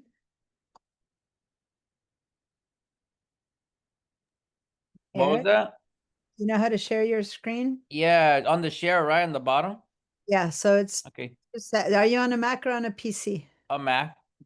Okay, because if you've never shared your screen, you're going to have to follow a set of instructions the first time. That's kind of long. Read to me what you see. So Okay. first, click the word share. Share. Okay. Yeah, I see a desktop on the top left. Is that Now, what I just see? hold on, let me stop you. At the very bottom of that whole screen, there's Uh-huh. another word that says share, blue with white letters. Click on that. Yeah.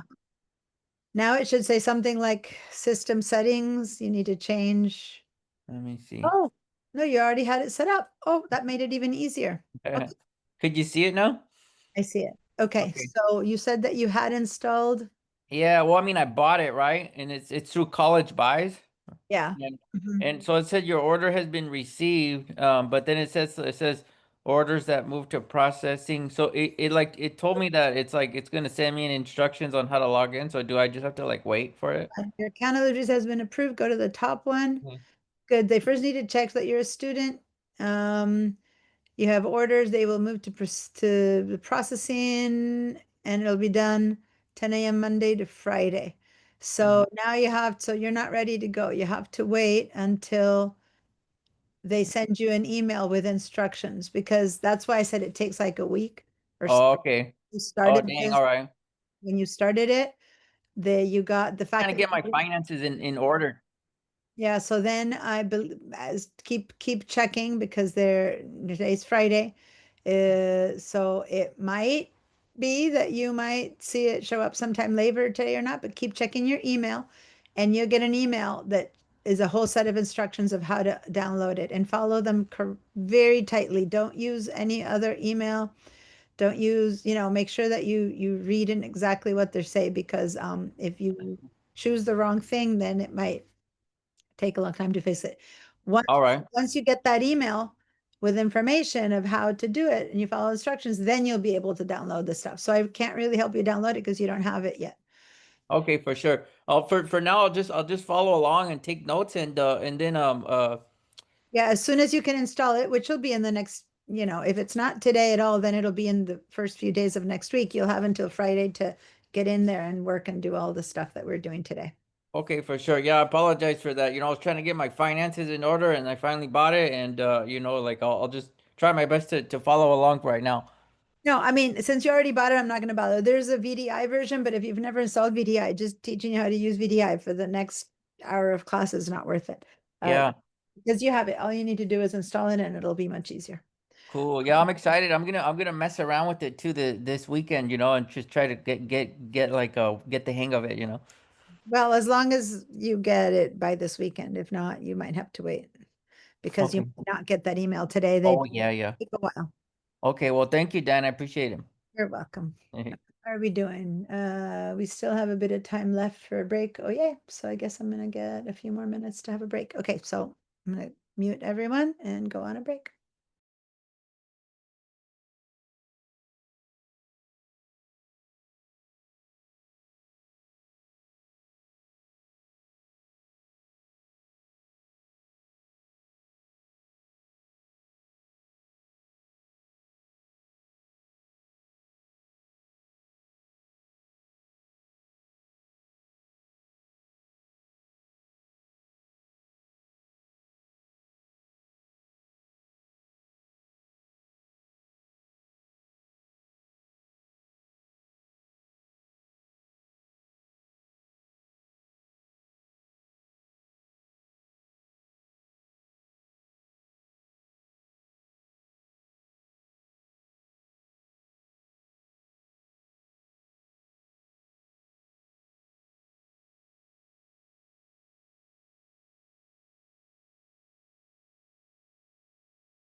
No.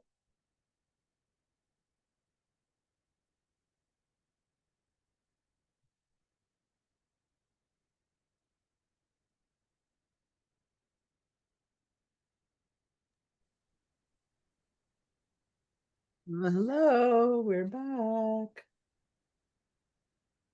All right. So,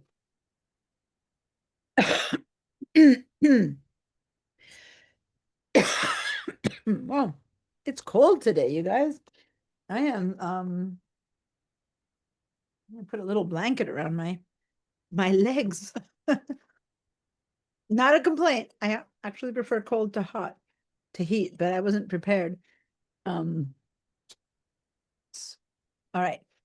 So, welcome back. I'm seeing most of you. If you are here but aren't turning on your videos, then give me a yes so I know you're back there in the background. And let's jump into it. I share my screen.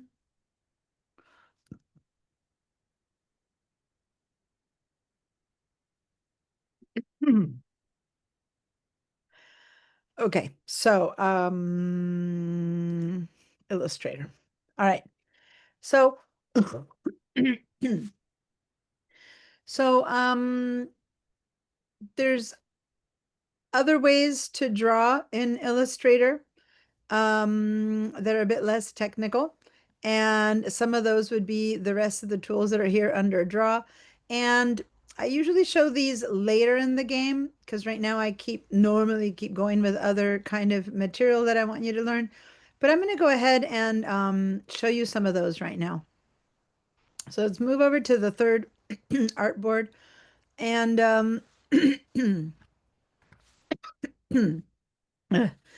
and in particular, because these tools are kind of in this mode of the getting started mode that we talked about here, they are laid out in such a way as if they're part of all the drawing tools. In other places are in a different place.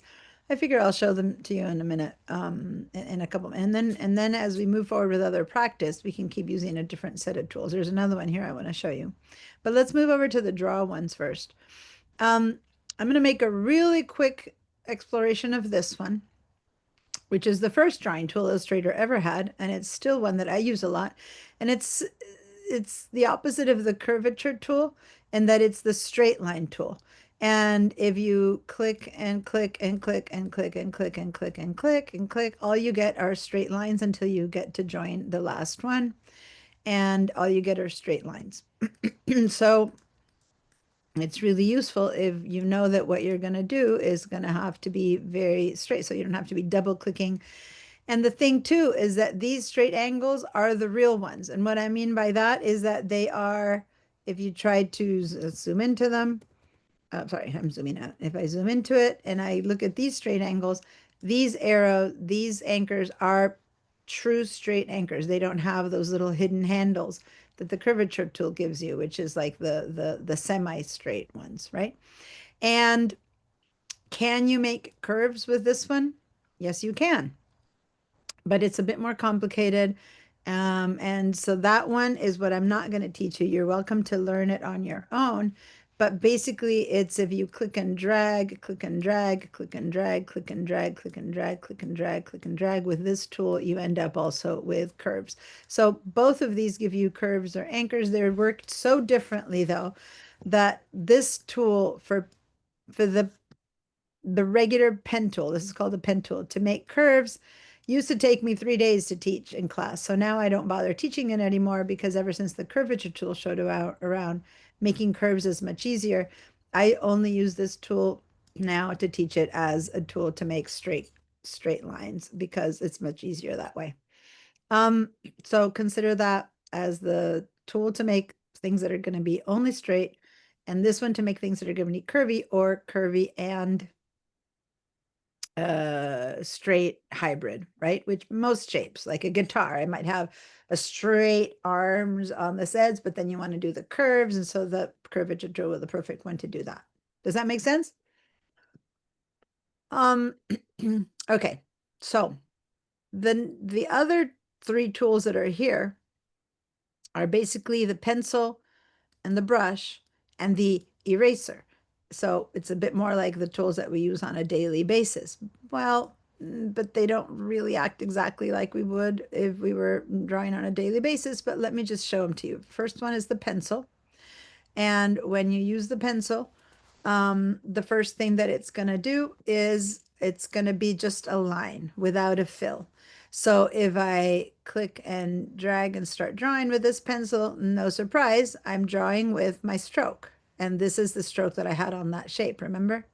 So that's the stroke that's coming out because the color that this is going to be whatever the stroke shape is. So if I make this be a purple line, then I'm drawing purple lines. Now, how big or how small those lines are also depends on how thick the stroke is. So if I give it a 1-point stroke, then it's a thin line. If I give it a 16-point stroke, then it's a fat line. Does that make sense? So we're still using the same sets of tools, only it's making different shapes. I'm going to undo a little bit. So everyone draw some lines with your line making tool. And then notice as I'm going to approach this last one that I made, that it's basically, and it's probably easier to see it on the thin one, it's still basically the same thing. If I select it with a black selection tool, let me just move out a little bit. If I select just the black selection tool, I get a bounding box around it. It's right. If I select it with the white selection tool and I click on it, I get the access to the anchor. And this is not a good color because you can't see it. Let me get it a lighter color again. There you go. So if you select it with the white selection tool, there you have your anchors that you can move, that you can change, that you can modify. It's basically a stroke without a fill. That's really all this line is. Does that make sense? Also, it just doesn't connect. It doesn't need to connect to close up like the others did. Because as it's a line, you can just move it around and change your line that way. So all the same tools that we've been using apply. That's what the line tool is. Now what if I draw something with a line tool and then I use the eraser tool, which if I go ahead and start erasing, yep, I erase pieces of that line. So I can just erase that and erase that. And when I do that, I'm going to zoom in, I'm left with 3 little objects, and they become, if I go back to my regular selection tool, 3 independent objects. They're not connected anymore, no matter. They really are 3 different pieces that are left over. Does that make sense? When you erase the connection, it erases the path completely. So one more time, if I'm going to make it be a bit fatter, make a 4. I make that line there, and then if I go with the eraser, and the eraser is huge right now. It's whatever size this circle is. So if I try to erase that, the whole thing goes away. Well, what if I only want to erase that little bit? Well, I need to make my eraser bigger or smaller. So I'm making it smaller right now and bigger right now. You see that? That circle is getting smaller and bigger. So what am I using? I'm using 2 keys in the keyboard. And they are the bracket keys. And if you've never used your brackets, most people don't tend to write brackets in their stuff. Go look at the letter P. The letter P on your keyboard to the right of it has an open and a closed brackets. Those are the brackets. So if I make the left side one makes it smaller, the right side one makes it bigger. So I'm going to make a smaller one, and then I'm going to go in and I'm just going to delete that little bit of it. Okay, so I'm going to do Command Z, which is that little bit of it, and then I'm breaking it up. Okay, or all of that, so I can get to be the size that I want. And I basically end up with 2 different objects. If you've been able to draw a line, change its stroke, change its color, erase parts of it, and it's all working and it's all good, then give me a good old yes and give me a screenshot, because we don't really have screenshots of the lines anymore, of lines yet. So I'm going to do a little screenshot of that portion. And I'm going to post that. if it's not working. Okay, Karen, what's up? How can I help? Yeah, I don't know why my eraser doesn't work. Do I have to click or hold anything while I'm doing my eraser or anything like that? Shape has to be selected. Yeah, Be selected. selected, yeah. That's it. Oh, you know what it was? I think I touched it and didn't select it. That's the problem. So if Okay. you don't have a shape selected, then the eraser doesn't work. I'm going to show you a bit more about the eraser right now, but pencil tool works as if it was just a stroke. You change color and width of the pencil using the same appearance properties tools we've been using. The eraser tool has to be used, no, how do you say? The object or line in this case has to be selected in order to have the eraser tool work. Once you erase a portion of the line, the leftover parts turn into separate objects. Okay. Upload and publish. All right. Now, can we erase something other than a line? And so let me just show you again that if you have the eraser tool and nothing selected, in this case, interestingly enough, it did work. It used to not work. I did notice last time I taught this that the eraser was working, even if it wasn't selected. So when I just told you is wrong, look at that. It did work.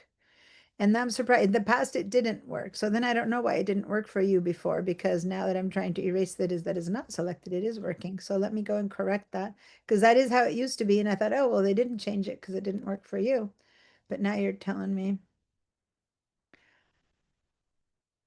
So, let me just edit that.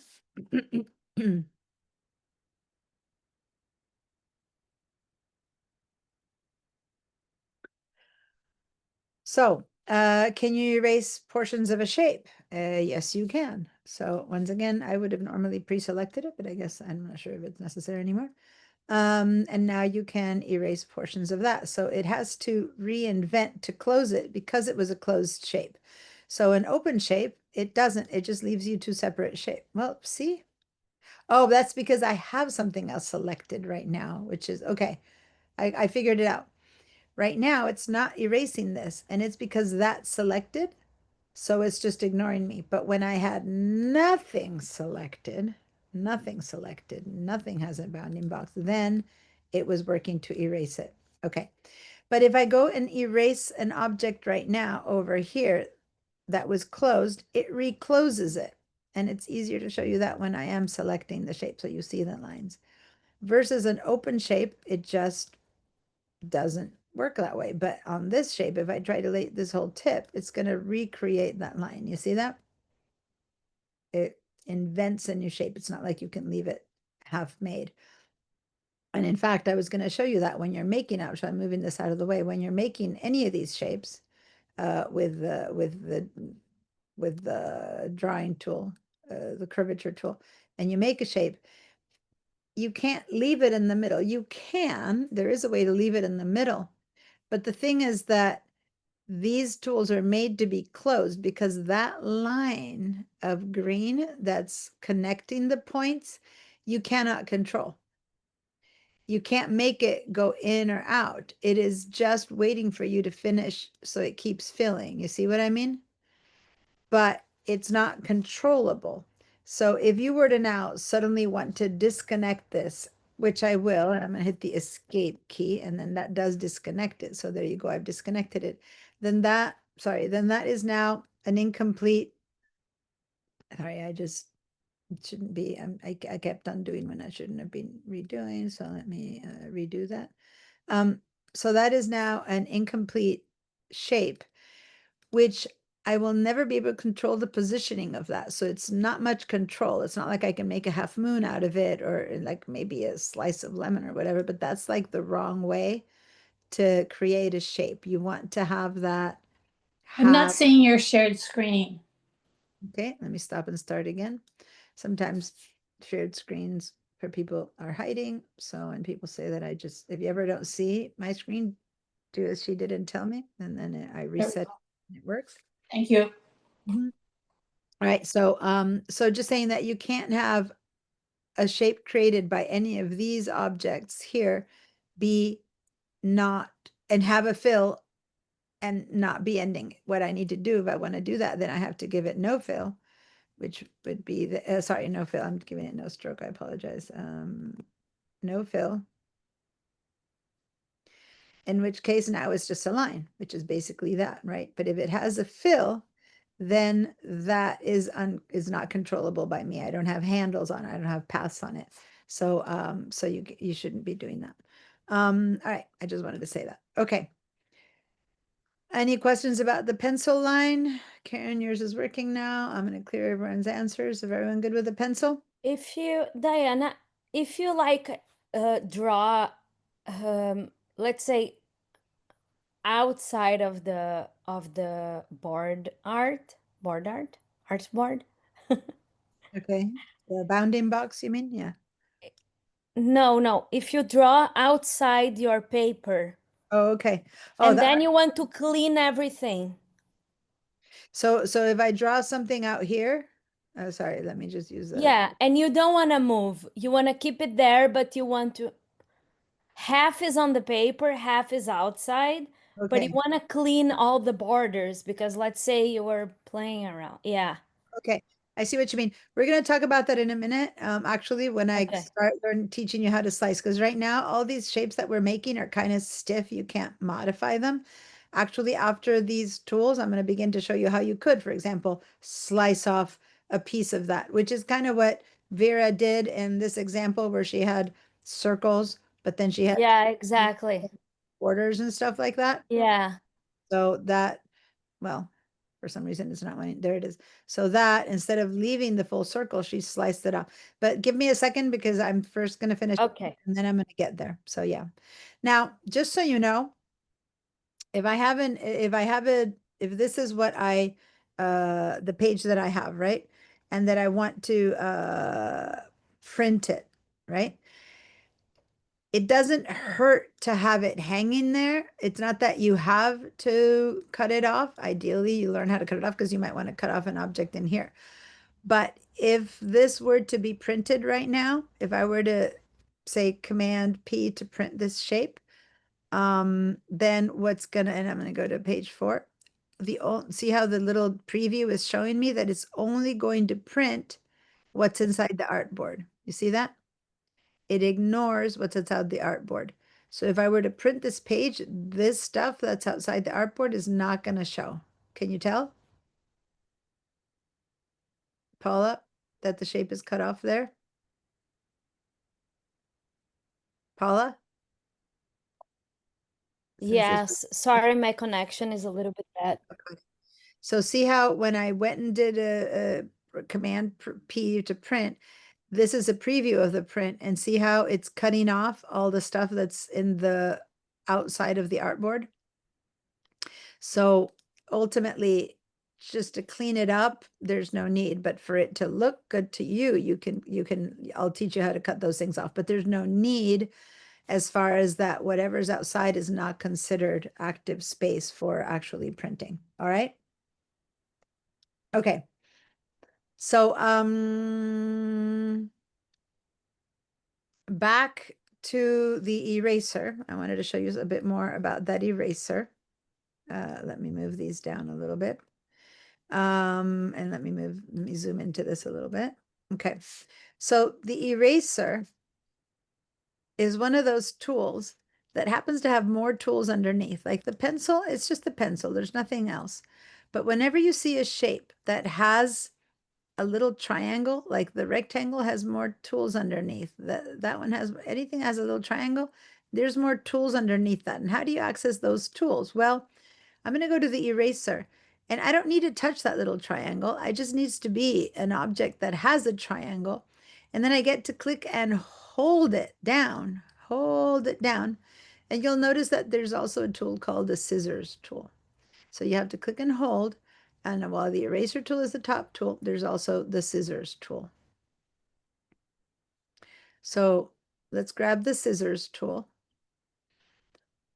And the scissors tool works a little bit differently, quite a bit differently.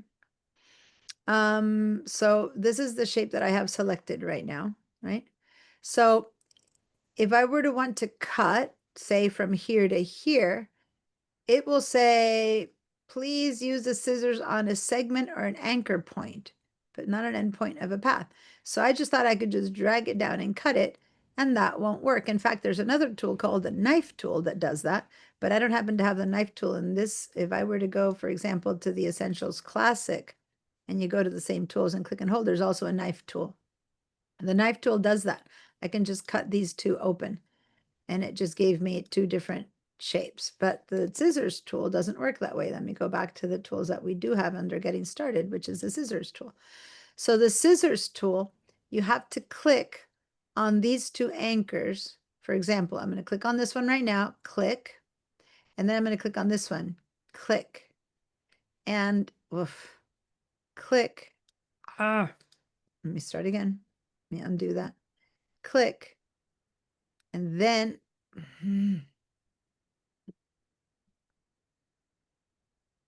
drag to click.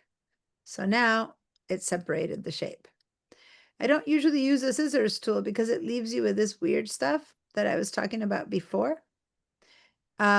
Actually, I prefer the knife tool, so I'm not sure why they like the scissors tool here in the getting started instead of the knife tool, because then it leaves you with this in between, which you can't control. But anyway, let me just show you that one again. So they have similar functions like the knife and scissors?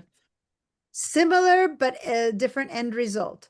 Okay. So the scissors tool, if I click on that anchor and I drag it to the next one and I let go and click on that one, it has now one object. See how my bounding box is around this one object, that if I select it and separate it, it has separated them.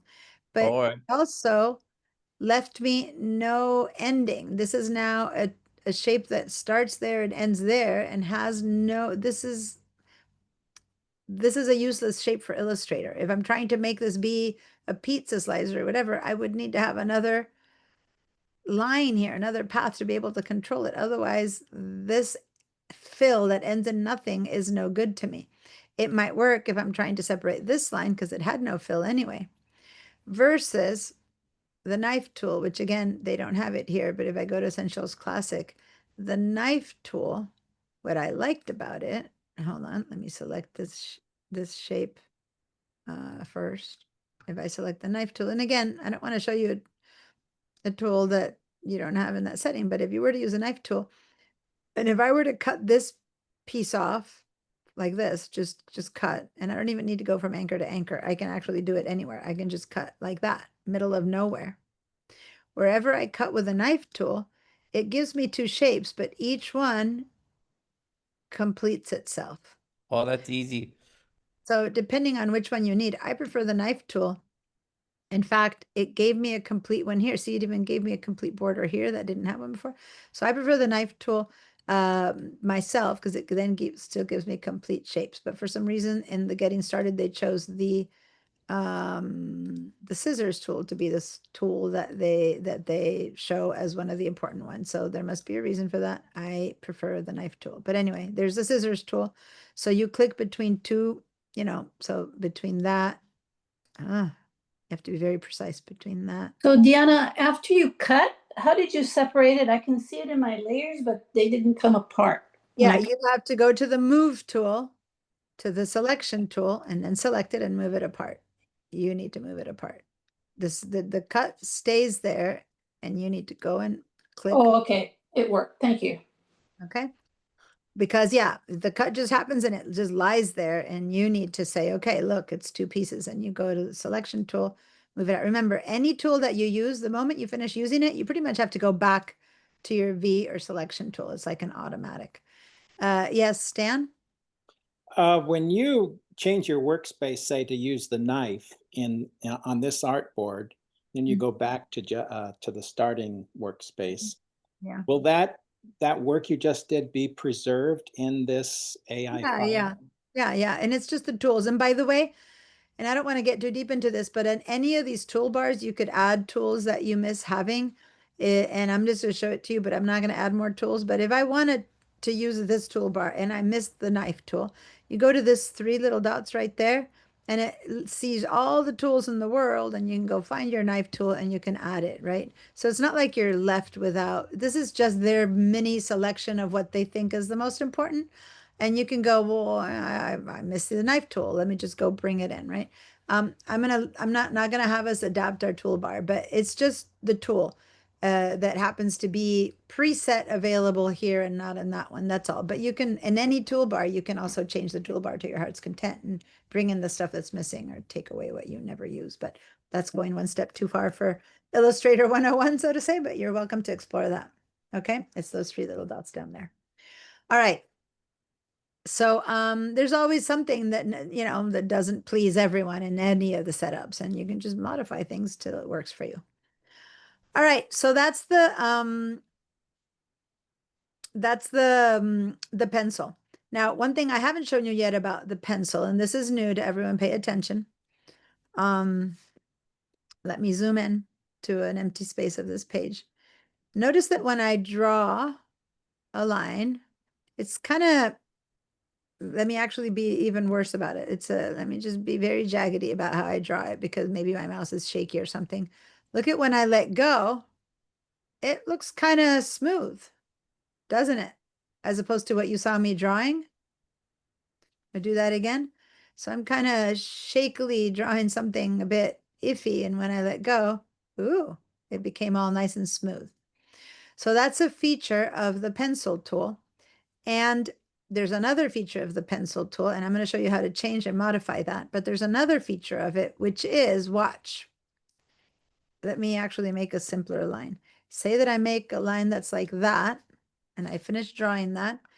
And I would have rather the curve be less angular or more angular. So watch what I'm going to do. I'm going to put my mouse on this line again, and I'm going to just kind of redraw this. And it modified the line. Or I'm going to go from here to here, and it modified the line.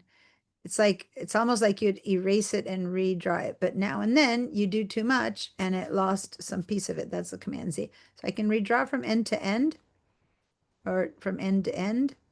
But if you don't touch that end, if I just kind of do that, then it just cuts it off. So you need to go and touch that line, and then it redraws that curve. Does that make sense? To see the little dots, to see the path, sorry, where do you click? In the selection tool? Yeah, but if you're in the selection tool, then you can't redraw it because you're in the selection tool. So go back to the pencil after you selected it. Now you see it's been selected, and now you can start redrawing it. Ugh, I must have not touched the ending. So everyone draw a line and then kind of redraw, reset the direction to it. Is that working for everyone? You can also go say that I ended up there and I wanted to continue. If I touch the end point of this one, I can now pick it up and continue. And I can keep going. What I can't do is connect these two. We're going to talk about that. Right now, I can't just say, oh, I want this one to end there. It's fine. It looks like it's there, but it's still two different pieces. It's not one. The little dots are not coming back for me, the path. Okay, select it first. Okay. Now go to your pencil tool. And all the dots will appear, but you need to go back to your pencil tool. but it first needs to be selected. Do you want to share your screen if it's not working? Yeah, it's not working. Okay, share your screen.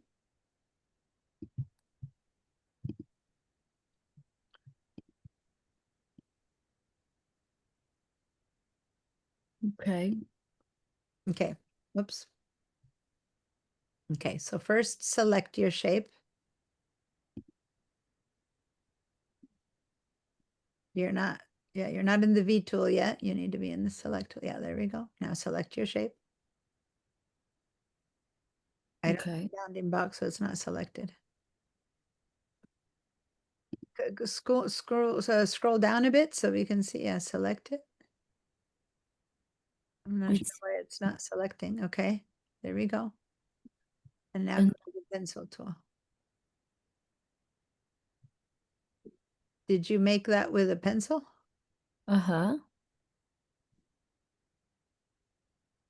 Okay, go ahead and make another line and let's see what's happening. I don't know why that one is not.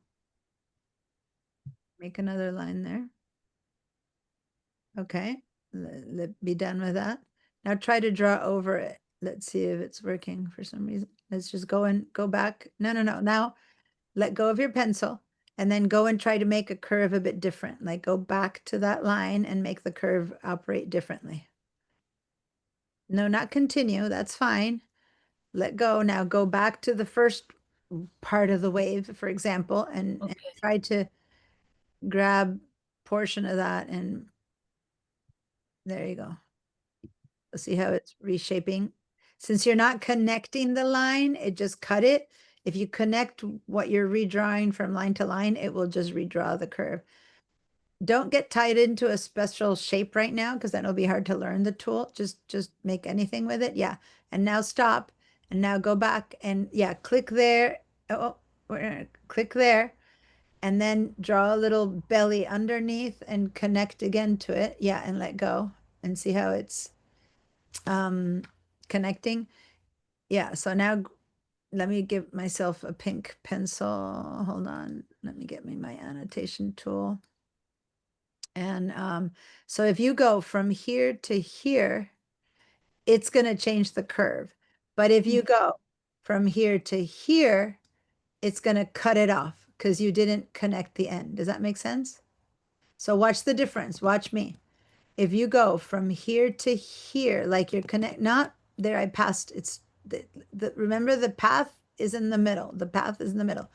So you need to go from one tip of the path to another tip of the path, then it works. But if you do this and you leave it there, you're not connecting the path. So that's going to cut it off. Mm. Okay. And go undo, Command Z to undo. And if you leave it too far, it's also not going to work. Like it needs to be middle of this to middle of that, right? So try that again. All right, for some reason, I guess because you had that real big curve there, it's just keep trying, make more shapes and play around with it until you see how it does or doesn't when it does. And you might want to start with just an open line and change the curves in that sense to just get the feel for it first. Yeah, click and drag that there and let go.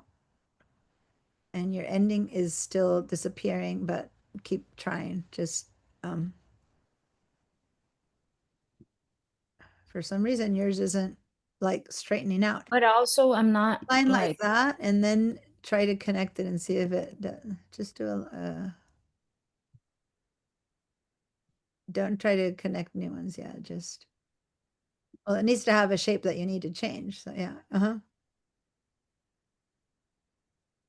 Okay. I'm not sure why you're getting that effect right now. I think also because you have, I don't know, but I'm going to show you how to modify this now because what I'm okay. next, I'm going to show you to modify that. And then with the modifications that we make, you might be able to get it to follow your instructions a bit better. Maybe mine is already modified since I've used it in the past. Let me just show you guys. I'm going to stop your share. But also, I'm sorry, but also the selection, I'm still not seeing the path inside. Yeah, I'm noticing you're not seeing that. So let me share my screen and show you how to modify. And maybe one of the modifications is to see those dots because yeah, you weren't seeing them. So here's the thing. Guys, now is this for everyone, not just for Paula? So everyone pay attention. First of all, it's much harder to select these lines because you click over here and you're not selecting it. Can anyone guess why clicking here wasn't selecting it? I'm clicking. You might not hear, but I'm clicking and it's not selecting. Can anyone guess why? You're on the wrong tool. No, I'm on the right tool. I'm going to Because select. it's not touching the pad. Yeah, I'm touching the stroke. You see that? So I need to move in to touch the path. And thus, it's much easier to, if I have to like hover and hover until I finally touch the path, sometimes it's easier to do the whole like click and drag a net across it, right? Because then at some point you'll touch the path. So when you have things that are just a stroke, if it's hard to hit the path, then it's easier, especially if you're like further away, like you're out in that moment, and then just go find the right path for that. It's probably easier to just do like that to select it. Just saying, as remember the different ways I've told you to select stuff. But anyway, let me just delete these and show you something. If I draw something right now, right, I've got a certain line that got straightened out, even though I didn't make such a beautiful smooth line, it got beautifully smoothed out. I'm going to go and modify how this tool works by double clicking on the pencil. Double click on the pencil in the toolbar, not here, but in the toolbar. I'm going to double click on the pencil in the toolbar. Pencil tool options. Okay. So these are options that might help me change how the tool works when I try to make it those lines. First of all, I'm going to go with the top one, fidelity. If I go, I'm going to exaggerate all the way to smooth.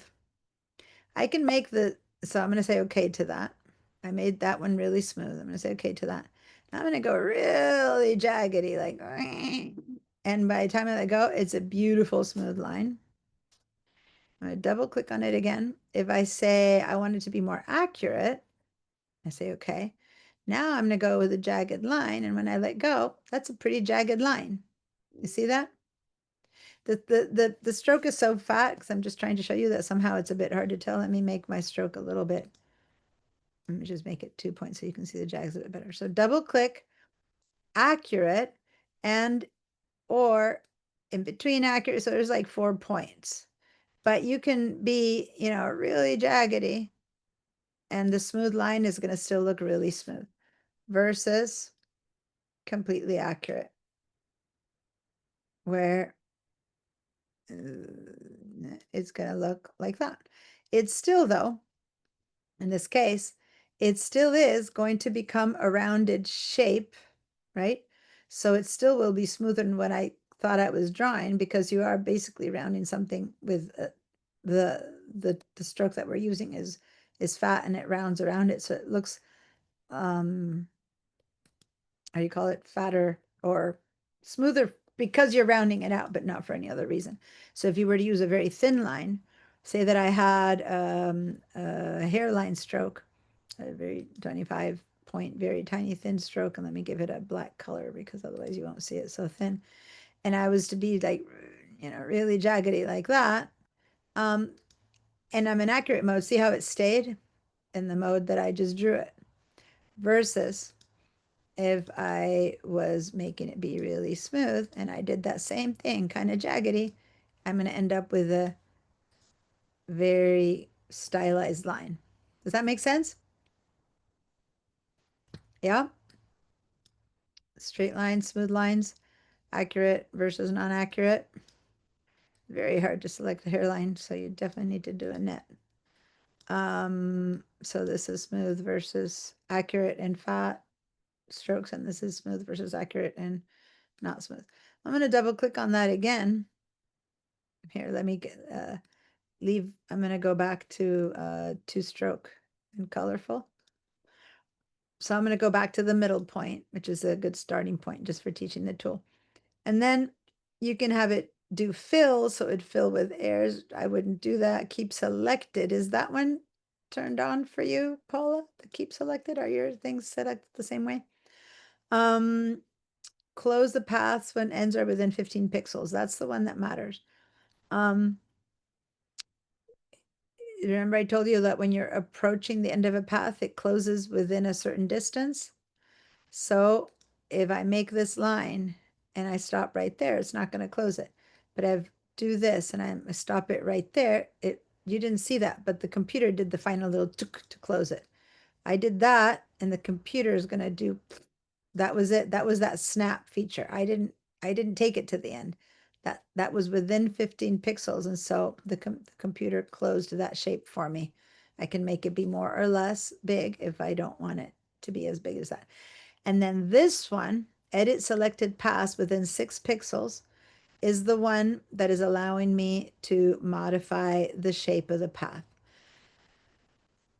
If I am drawing this line like that, and I'm over here trying to redraw it, it just made a new line. I have to be right on top of it within 6 pixels for it to redraw.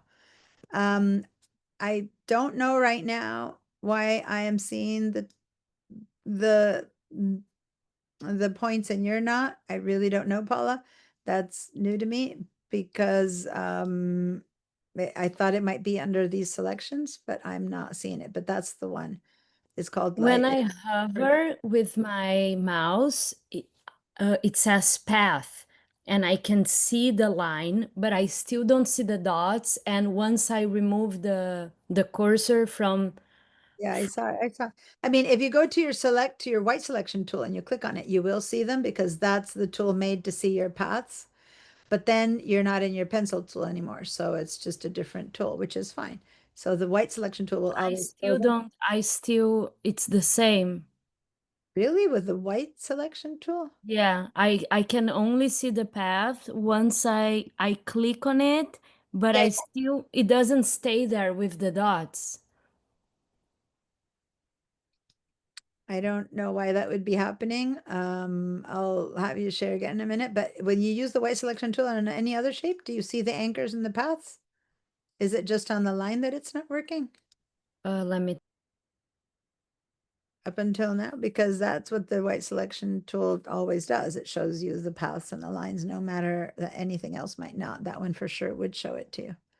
So meanwhile, I'm showing these details of the pencil tool. Hopefully someone's out there drawing some stuff with their pencil tool and posting it, right? Now, this is a bit of a boring stroke. I'm going to show you some other type of brushes that you can be using to get those lines to look different. But for now, I'm going to delete some of this stuff because I want to show you a different tool, which is, and maybe we need another, well, I'm going to start it here, but then we're going to need another artboard for this, which is the brush tool. While Paula's looking for her answers, right under the pencil tool, we have the brush tool.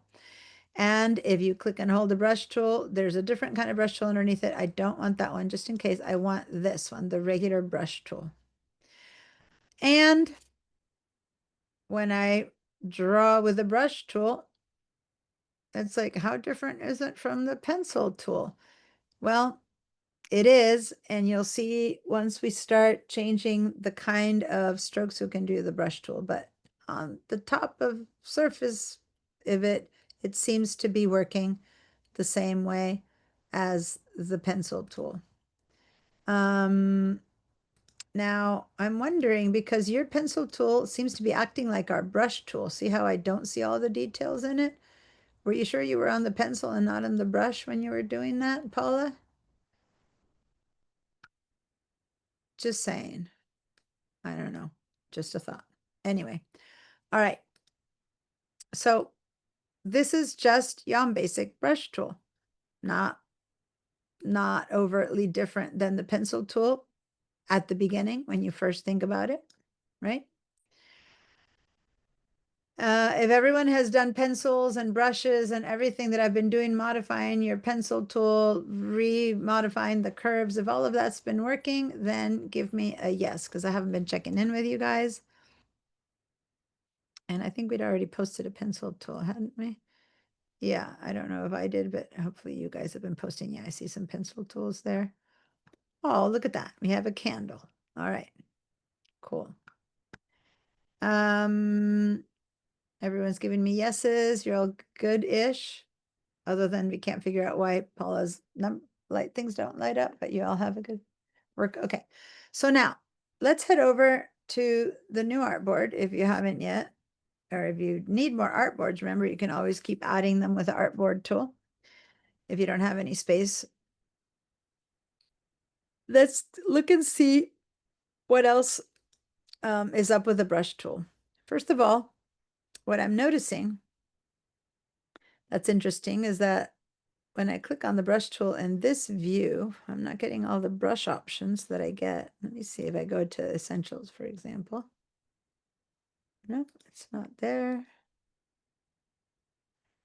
See, when I'm in Essentials Classic, I see all the brush options, but I'm not seeing it in the Getting Started nor in the Essentials. They keep changing the palettes, and I worked for like 20 years in the Essentials Classic. So now in the rest of them, I'm still trying to figure out what they show or don't show. All right, so they're not showing any other of the tool modifying factors and up here, but they're showing it a little bit in a tiny way here in the appearance panel. So grab your brush tool. I'm going to show you what's up there, and then I'm going to show you what else we need to open. But here it says brush, 5 points round. So finally, we're discovering that this brush is not responding to whatever the stroke is over here. It's responding to over here. It says 5 points round. And when I draw, that is about 5 points round. Now let's click over here and let's click on the next one that says 15 points round. And when I go paint, it's showing me a 15-point round brush. I click in here. Now this one is 3 points oval. And when I draw, it's oval. So now it has this other shape when I start drawing. How about this one, which is probably, I don't know what, 10 points oval. And again, it's more of like a calligraphy kind of brush. You see what I mean? Because the shape of the tip is what's changing. It's not round anymore. So now it's giving me a bit more of that kind of. Now this one here is a flat brush, 5-point flat. And so now this one is, I can do line straight. See how the brush line is changing according to the shape of brush that I'm choosing? Give me a yes if this is working, if you're finding it. Right now, all I want is make sure that you're all in the right spot and that you're finding it and changing it. The stroke, of course, still is the stroke color. But we're changing our brushes based on preset existing brushes. Now, this touch calligraphic brush over here doesn't work with a mouse. It doesn't do the job. And it won't work with a regular touchpad. This is more for people who have the who have tools like Wacom tablets and stuff where you can, depending on how you touch the brush as if it were a pencil, it'll work. So ignore that one right now. So just these 5 are the ones that we're using. I'm seeing yeses everywhere, so that's good. Okay. Then turns out that this little brush here, tool, can be made a bit bigger. If I click on the corner, I can extend it. And if I choose this basic line, what I get is what I've been getting. It's like, it's the default setting. It's whatever brush tip I've chosen, and that's a line that comes out. But look what happens underneath that. If instead of basic, so I've got this tip, so to say, the flat one, but I'm going to choose charcoal. And now when I draw, what's coming out is looking like a charcoal line. Let me just zoom in. Pretty cool, right? Yeah. It's a different kind of line that's popping up. Now this one, it becomes really fun to have, and I have a Wacom tool, Wacom pen, and this is like a mouse, so to say, that I draw with and I write on. And then you can really draw and design because you're using this instead of your mouse or your finger. But then it gets really fun with this kind of stuff. So these are the basic sets of options. It gives me 5 presets. The next preset is a bit weird. It's these 2 arrow tips. And so when I draw, it's giving me that design. It's an arrow. And you go, what? Here, let me give you a straight line. It's that design. And if you look at it, yeah, that's the design it gives you. That's the line that you're drawing. It's just one of their 5 presets. How about the next one? It's like a bristle brush. And when I draw with it, that's what's coming out. And we're gonna create a new artboards to play around with this, but see how each one is giving me its choices. And then the final one, it draws a pattern of jean stitches. Okay. So those are the 5 preset brushes that comes, the basic, the charcoal, weird line, bristle brush, and jeans. That jeans is really weird. Play around with all of those. And as long as they're working for you, and this is all it means, that they're working, that they're coming out, that you know how to choose them, then give me a yes. And I'm seeing someone had raised their hands for a second, Eric, I think, and now it's down. Was that Oh yeah. No, I was asking. I was gonna find out. I was gonna ask you if like this Adobe Illustrator is like best like for an iPad. Like, would that be like the best application to use this program? Yeah, you can use, well, I don't know, best. Illustrator works really well on an iPad. When you say the word best, it's like, well, I don't know. You like Adidas and I like, it's like, Oh, so it's like a personal preference, huh? is it the industry standard for graphic design and illustrators and stuff like that? Yes. Does that mean that there's not many other easier programs to use that you could use to paint stuff? Yeah. Someone mentioned that they had done theirs in Procreate. Who was it? Gary. There's others that you can use. Are the others industry standard? No. Are they, does that mean anything? No, not really. Use whatever works for you. You know what I mean? Okay. All right, for sure. Thank you. And truly, since Illustrator can do so much, if you just want to draw something, it is probably overkill. You know what I mean? There's other Yeah. programs where drawing is easier and that's all you want to do, but it's just that you can even make a web page out of the Illustrator. So the Illustrator is a very big, deep, profound program that can give you so much. And thus, for the basics, you can probably do it with any other programs. And this is the basics, what I'm showing you guys right now. As we Okay, get cool. deeper into stuff, there's choices that might be different. All right, is everyone good with all these different lines you can pull out of a pencil brush right now? Out of a paintbrush? Okay. Oh, there you go. Show edges on. Okay. And where did you get that? In the options of the pencil, Paula? No, view. In the view. Okay. Yeah.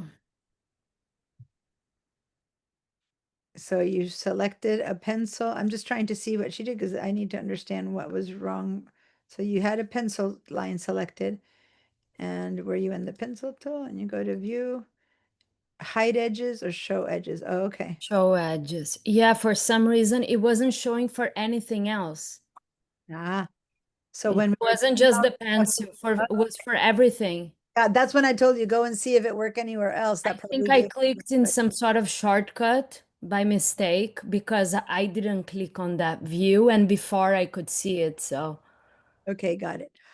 Because that's what I said. Is it so? It's the Command H is the shortcut. So at some point you did that by mistake and you took that off. That's why when I said, well, is it working on everything else? Because if you can't see it on anything else, you wouldn't, got it. I'm glad that that pointed you in the right direction and that you found the solution.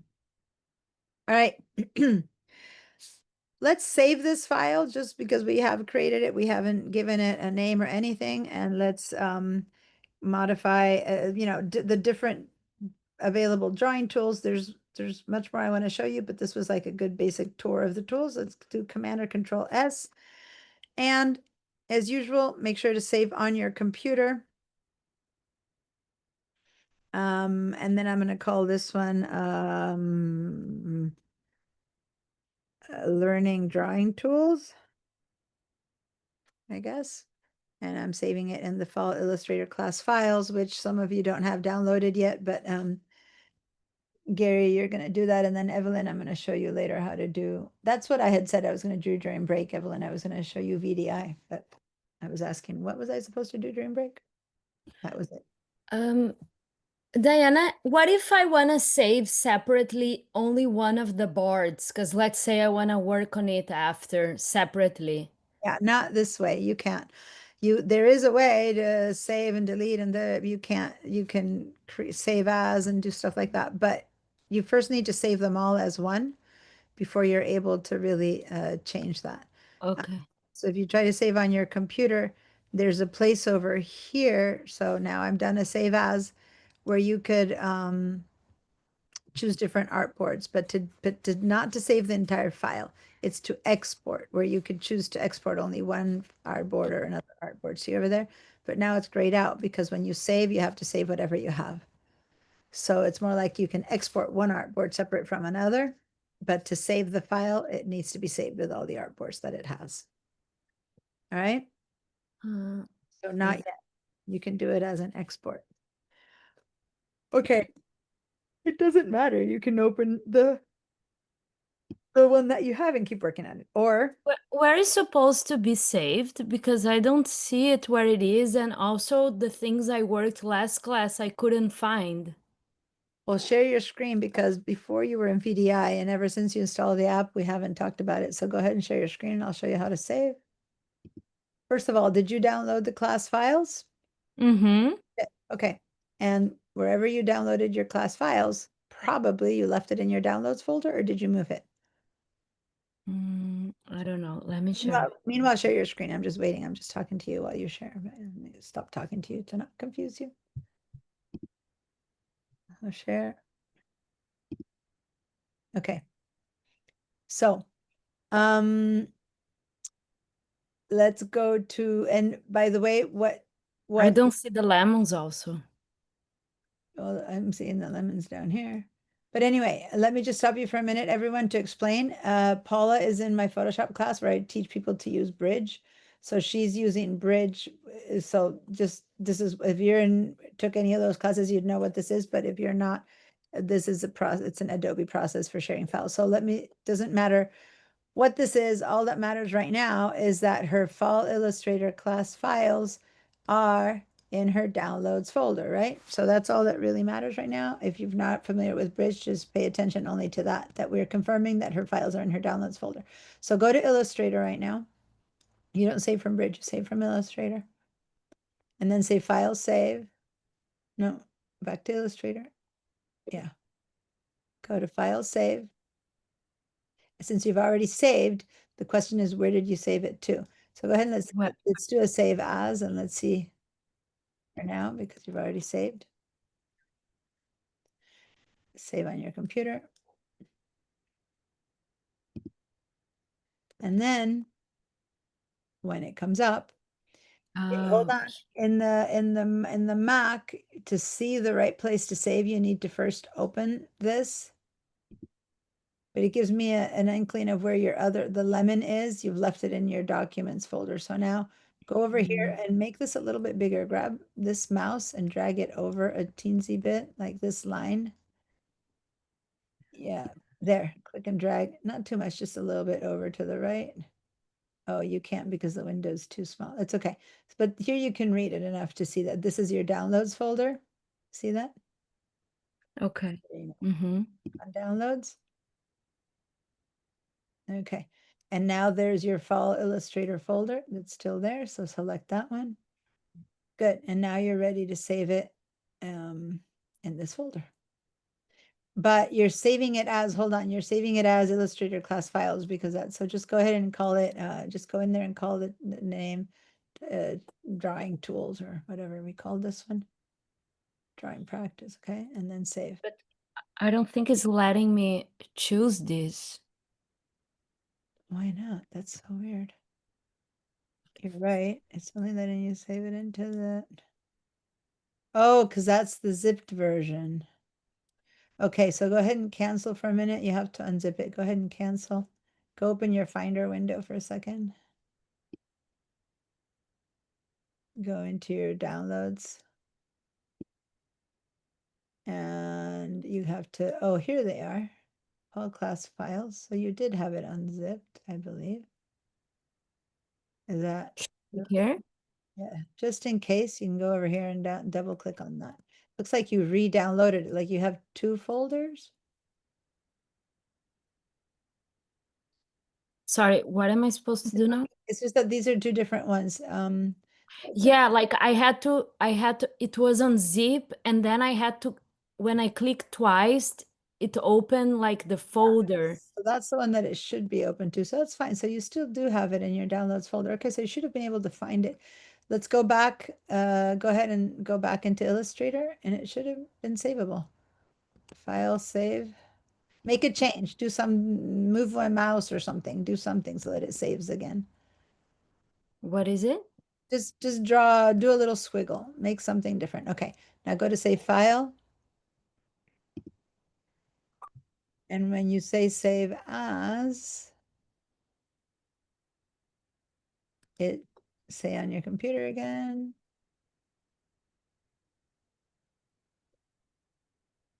Why wasn't it letting you go into your downloads folder? Go back to your downloads folder. It could be when you first, no, over here. Downloads. That's why, because we were trying to go to your zip. Scroll down a little bit more to find the open one. There we go. That one. That's the one we needed. I just saw the name there, but I forgot that that was a zipped one. Okay, so now you'll be able to save it into here. You can't save into a zipped folder, but since I saw the name, I wasn't paying attention to that. You had it there. Okay, so now say okay. Okay. And your lemons, we already found, is in your documents. I don't know if you saw that. So you can just grab it, open your Finder window, and we can move it over. Or you can do it in Bridge too. You can go in Bridge to your documents folder and you can move it over. But if you go to your documents folder, then you can find your lemons here. And then you can just drag it to your downloads. It would have been better to do it in Bridge. Oh, wait, I was just copying it to you. Hey, stop. There it is. Oh, sorry. Weird, because it's by itself. Drag it to your downloads. Okay, and now click on your downloads. Say okay.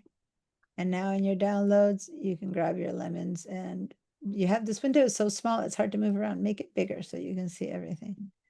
Yeah. Okay. Now you grab your lemons and you can pull it into the Illustrator folder right there. And now you'll have it all together. Okay. All right, guys.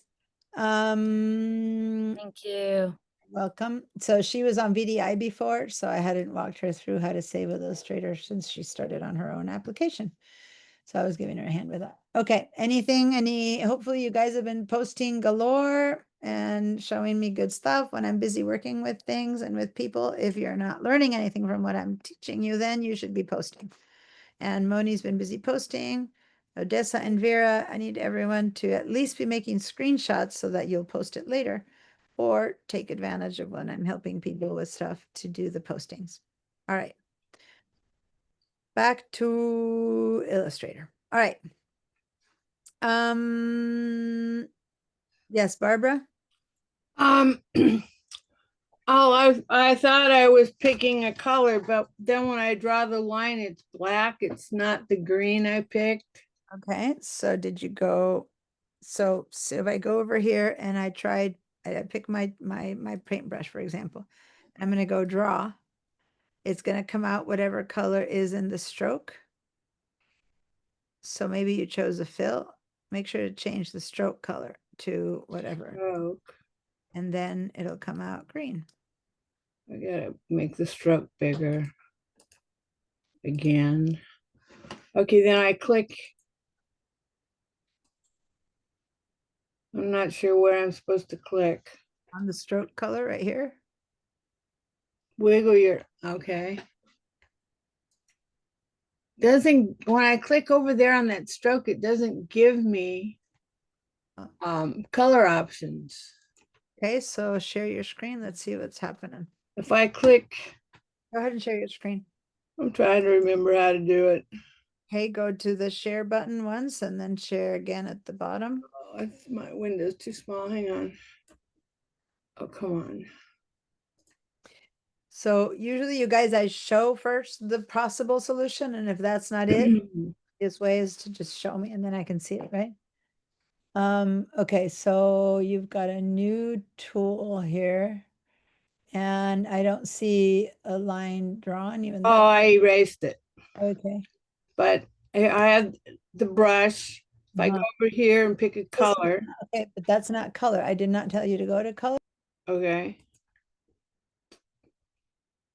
So what do? I have the brush. Stroke. Color is different. It's a different toolbar, and it might seem like you should be able to change color there, but that's not. You are having to choose over here. So do you see where I'm making a circle now? Over here on stroke? No, it's Over here. Okay. Oh, you had me. the Okay. circle is going around your face. Okay. There's your stroke. Stroke. No, not the word stroke, the color.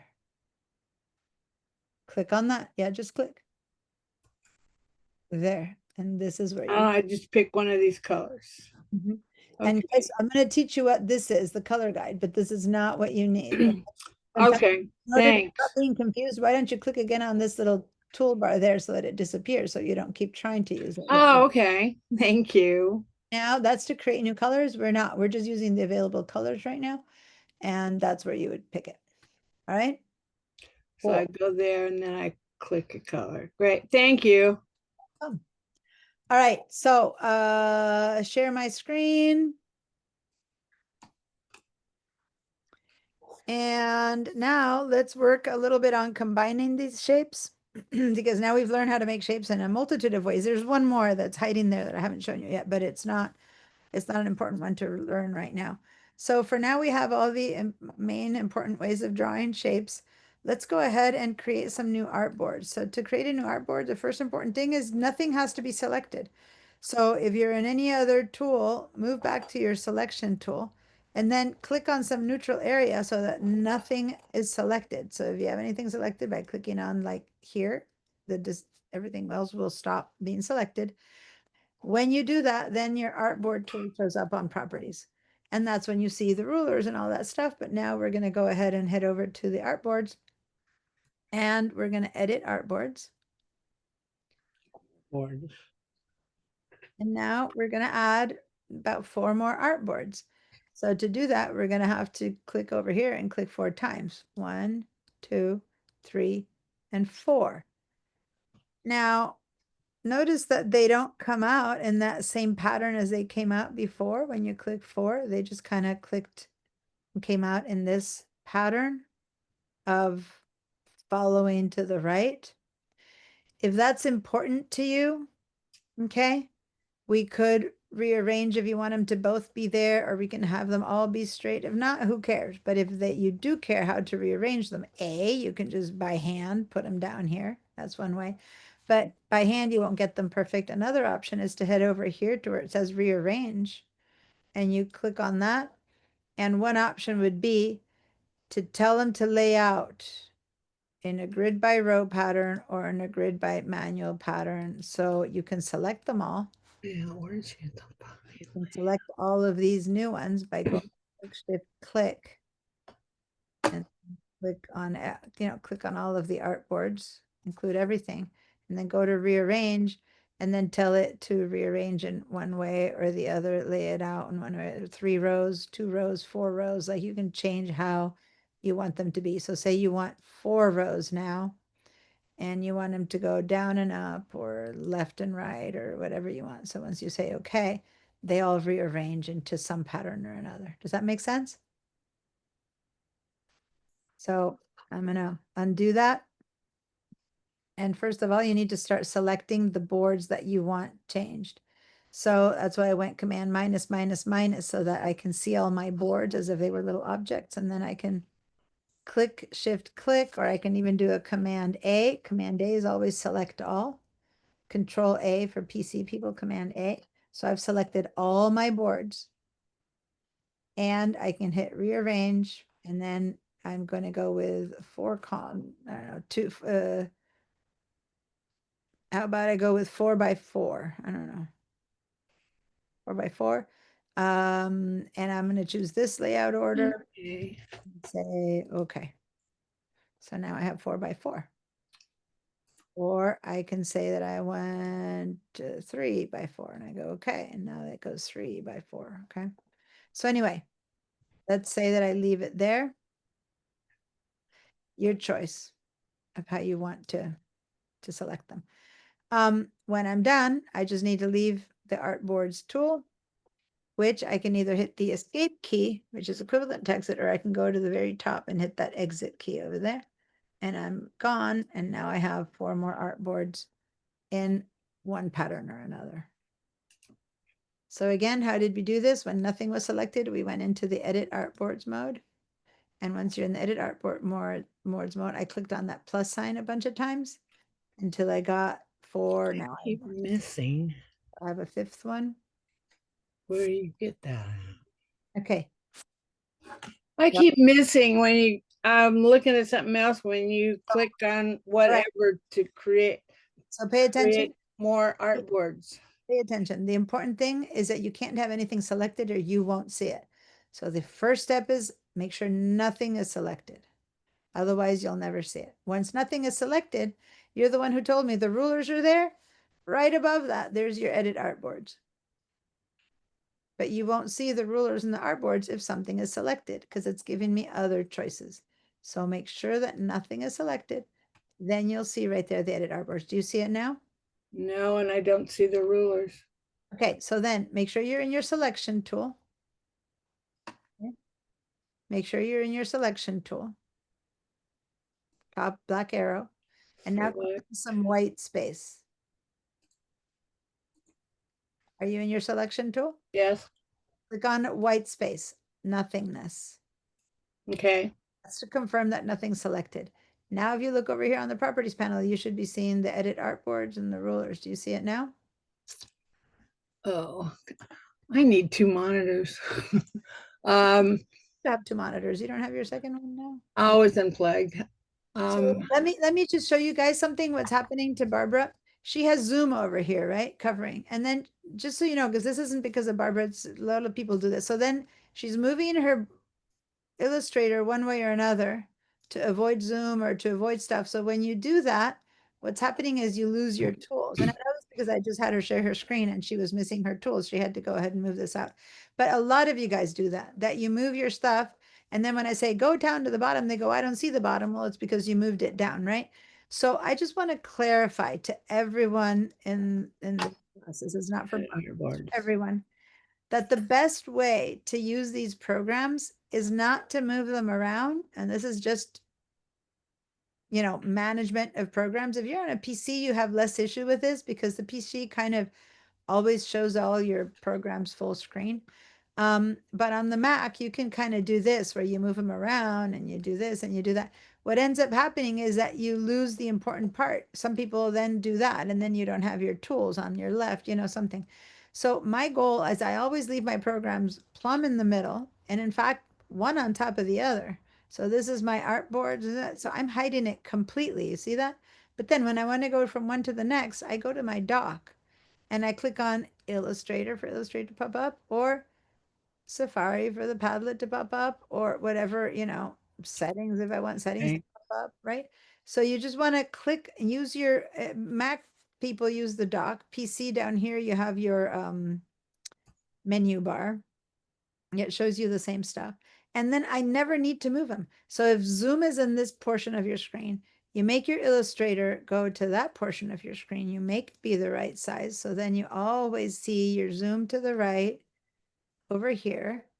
So it's never overlapping your Illustrator, which has all of its tools available. They just don't overlap.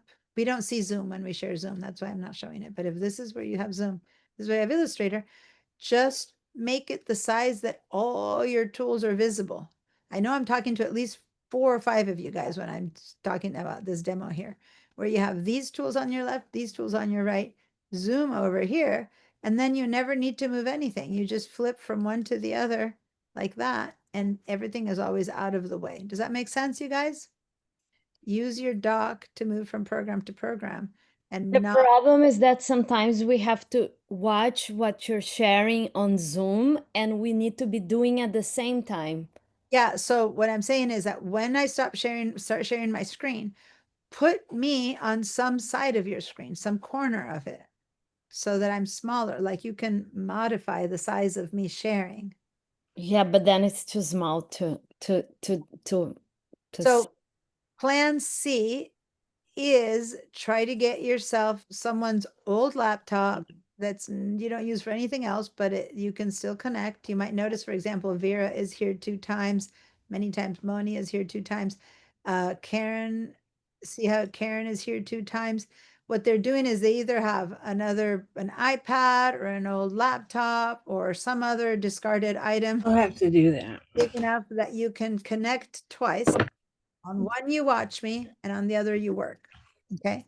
Because it's true that once I share my screen, especially if you have a small laptop, it's a lot, right? To have me and you and Illustrator. So if you can find a way to have another screen, I go to the thrift store, I buy a monitor that costs me 20 bucks, 10 bucks, and I connect it with a cable to my computer, and I have 2 monitors on my computer. Then you don't connect twice, you connect once, but you put a window with me on one window and on the other one, you do the work. So that's another way to do this. Does that make sense? Yes. So just find your solution thus that you can really work on it without having to have so much, so much of my sharing taking up space. And then try not to move your programs around a lot. Okay.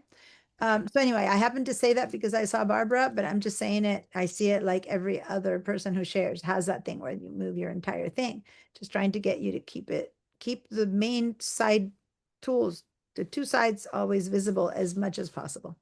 All right.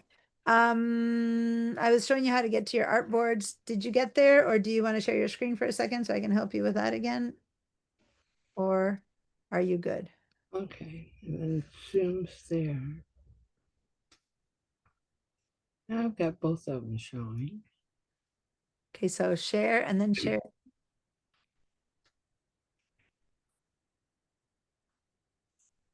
Barbara? Oh, are you talking to me? I'm sorry.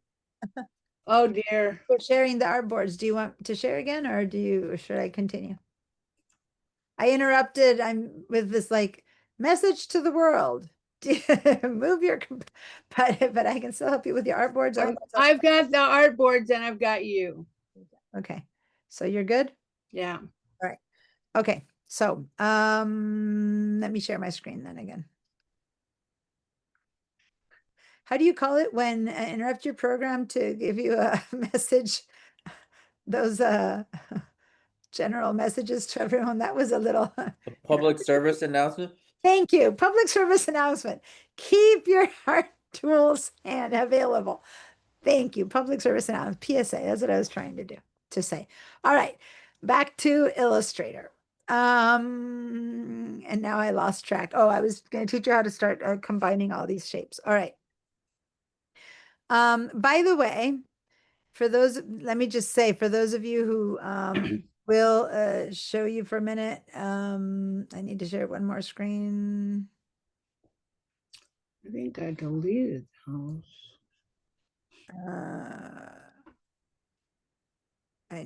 Did I ever download the class files? Yeah, so I just need to share my Bridge again. I'm not going to teach in this class how to use Bridge, but for those of you who get confused by this, it doesn't matter. These are the class files that you're going to download, and you're going to see them on a computer, whichever way you see them. But these are the files that you have in the class files folder ready to download. And this is the image that 2 or 3 students like imitated, so to say, recreated.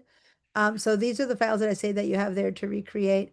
The lemon, that was an attempt to recreate a few times. The Halloween tool that was recreated a few times. But I want you guys to keep working with these. I know, and this is the one that Vera recreated. But as you learn more things, you're able to do slightly more complicated ones. Now, today, if you haven't yet done this one, I would believe that what we've learned today, you could all probably attempt this one, right? Because now we know how to make these shapes that are loose, let's say amorphous little fried eggs. You can put one on top of the other. We've learned about stacking shapes last time. You know how to make a line. Now you might be in trouble with this line here because all the strokes and lines that I've been teaching you end up kind of like in little rounded edges. And these aren't straight lines. See how they're kind of off straight? So the people who did reproduce them for today, I believe you had a pretty straight stems. I'm not sure. But if you're going to make this one look not so straight, you probably can't use just a line. You might have to make it, you draw it and then like make a line and then go back and then draw it again and then kind of fill it in. Does that make sense? In order to have it looking kind of wavy like this versus using one of the straight lines, which is going to look very computery-ish, very automatic and smooth. Um, but now I'm going to teach you how to do something like that, where say you do have something round and you want it to just suddenly go and shut off, right? Completely cut off. I'm going to teach you some tools. Given the time, we might get around to the end of this project, this tool, using these tools, or we might have to continue this as we move forward next week into how do we begin joining and adapting? How do you make a tool where you have, you know, a stem and 5 leaves and make it be one shape and that kind of thing. So we're going to begin to approach that conversation so we can get into more complicated shapes, but it's going to take more than the 20 minutes we have left is what I'm saying. So we're just embarking upon that. Okay.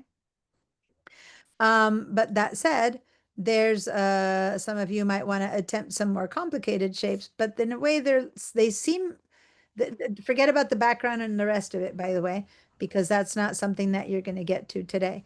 But you might want to start seeing with the pen tool or the tool, if you could create these triangles, right? And then out of a bunch of triangles, make this bat. I don't know, it's a thought. But that one is actually a more complicated shape that if you really want to do it correctly, you probably have to wait until a few more lessons have come by because there's some other complications to this one. But you could attempt your version of it with what you know. And then this one, for example, this one is also something that you could attempt to create now that you know how to create good shapes. What's that? Say something to me? Oh, I was talking to myself. I'm sorry. I said, I don't have those. Oh, well, then you have to download the class files. Now, one that you should all be attempting, no matter what level of knowledge in Photoshop you have, in Illustrator that you have until now, would be this one. This one would be something that if you haven't yet attempted something outside of class, I would recommend that you try to recreate this one. This one is pretty simple shapes, and you can make them with all the tools that we've been learning. Right now, I'm going to teach you how to do this one, the half moon that you probably don't know how to do yet. So we're going to do that right now. But a lot of this, if you can't recreate some of it, then let me know. But you should be able to create something, recreate something like this without maybe what's inside the window. That's a bit more complicated, but something like that, you should all be able to do. When we get to something like this, which has like gradients and stuff, we haven't taught you how to do the colors or the clouds yet, but you could probably be creating the shapes. But you should wait until I get you some more information of gradients and stuff to create that. But you can start creating the shapes. We just did a shape like this tree. I know I made a shape like this tree when I was demoing the rectangle that I double clicked and turned 3 sides into circles, into curves, and it turned into this shape. I left one sharp in the others, and I was doing it and it turned into that shape without me even thinking about it. So that's the kind of thing that you can start playing with, okay? And remember, what I want, and this is very important for me to say, what I want is not only your successful attempt at this, but I also want your non-successful attempt at this. I want the things that didn't work. So what I want to show you before I do more tool showing is how to do this. Like if you want to recreate this, how do you put this in Illustrator? So that's what I'm going to show you right now. For those of you who are trying to do this, and haven't been able to. So even though I wanted to show you a few more tools, I'm noticing that I haven't shown you yet how to actually bring that into your Illustrator. So for everyone, we're going to save this so that we can keep working on it if we make it later or next week. But let's make a new document. Let's say File, New. And remember, we all created this 5x5 before. So right now under recent, that one is our 5x5 with 4 artboards. So now we don't need to do anything other than say create. and we'll start with a new document. It's 5 by 5 by 4. So once you have your new 5 by 5 by 4, everyone give me a yes, because I want to show you how to bring in these files that I'm telling you that you should be able to recreate. How do you bring them into Illustrator so that then you can try to imitate them? You know what I mean? And recreate them in your manner. Maybe you take away, you make a different shape building, but something like that. All right, so here we have 4 blank pages. We're going to put our sample in the first one. So we're going to go, and let me share my entire screen for this because you need to see where I'm going from. We're going to go up to, hold on, Illustrator. We're going to go up to File, and we're going to say Place.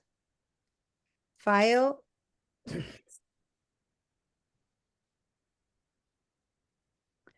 File Place.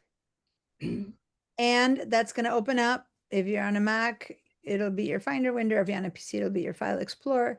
And you're going to go find your files. I happen to have them here. Most of them probably have them in your downloads folder, right? Wherever it is that you put the class files. The other day we downloaded them, and if you didn't move it anywhere, they'll be in your downloads folder. And you're going to open them up from there. And then in this case, I'm showing them as icons. Many of you might be seeing them as list, whatever it is that you're seeing. Probably as icons, but I don't know really how you'll be seeing it. So if you need to, you can share your screen. And then in this case, the file that I said you should, with what you've learned, you should all be able to do, except for the half moon, is the one called house. And then there's a number behind it. So if you see it as a list, then look for the word house. If you see it as icons, you can kind of look for the icon, but it's called house 749, whatever. All right, so once you find it, remember File Place, you find the file, then you either double click on it or you click on it and you say place. And once you get here, okay, once you get here. I don't have it. Because you said you didn't download the class files. So hang in there after class. I'm going to help get the class files. And I'm going to help also Eric and Evelyn, who just left. I want people to know how to download the class files. So you don't have it yet, Barbara, but everyone who has them, once you choose that file and you say place, it's going to be kind of hanging from your hand kind of thing. And then what we're going to do is we're going to imagine that we're drawing a rectangle that's the size, the width of this page. So we're going to click and drag to the width of this page and let go. And the image is going to drop in there. If instead of doing that, we said place, we got to the file, we said place, and we just clicked, it's going to get in too big. Well, worst case scenario, then you can just grab the corner, hold down your shift key and make it smaller. But if you don't hold on the shift key, then you're going to distort it, okay? So you want to hold down your shift key if you got it too big and make it smaller until it fits in there. But ideally, what you would do is you would do File Place, find it, it's the house, and then just the tip of your arrow of the tool is what matters. Click and drag like that, and then let go, and here's the file. Oh, So nice. this would be like your original, and then over here you can start making all your elements and then placing them on the background. And even if all you do is make one house, that's what I want you to see, one house. You know what I mean? If you make the whole thing and you add a little flying owl, whatever, that's great. But at least start. That makes sense? Start trying it. Because if I lead you to it, you will do it correctly. But I want you to use what you've learned to pull it out of your own brain to see if you can. Does that make sense? That's what I was so happy today, because I was like, oh my God, you all did all these things. Well, I want a lot of you to try that. And then save that file, and then you can work on it to get started, okay? All right. Those of you who were able to do this, give me a yes if you were able to figure out how to place a file, because now you can choose any other ones of the ones that are in there to imitate, right? But if you're able to do that and say yes, then you're up and running to get going, in which case then I'll have us go back to the drawing tools where I can teach you some more stuff. Yes, Stan? Just a quick question I keep forgetting to ask. Is there a way like looking at this house, not that I would do that, but if you made the left side of the house, is there a way to flip that image or any drawing that you're doing? Yeah. So let's head back into this one. Am I still sharing? Yes, I am. Let's go back into this one. And I'm going to show you a bit of what you're talking about. And I know my alarm's warning me that we have 15 minutes. Thank you. There's my alarm.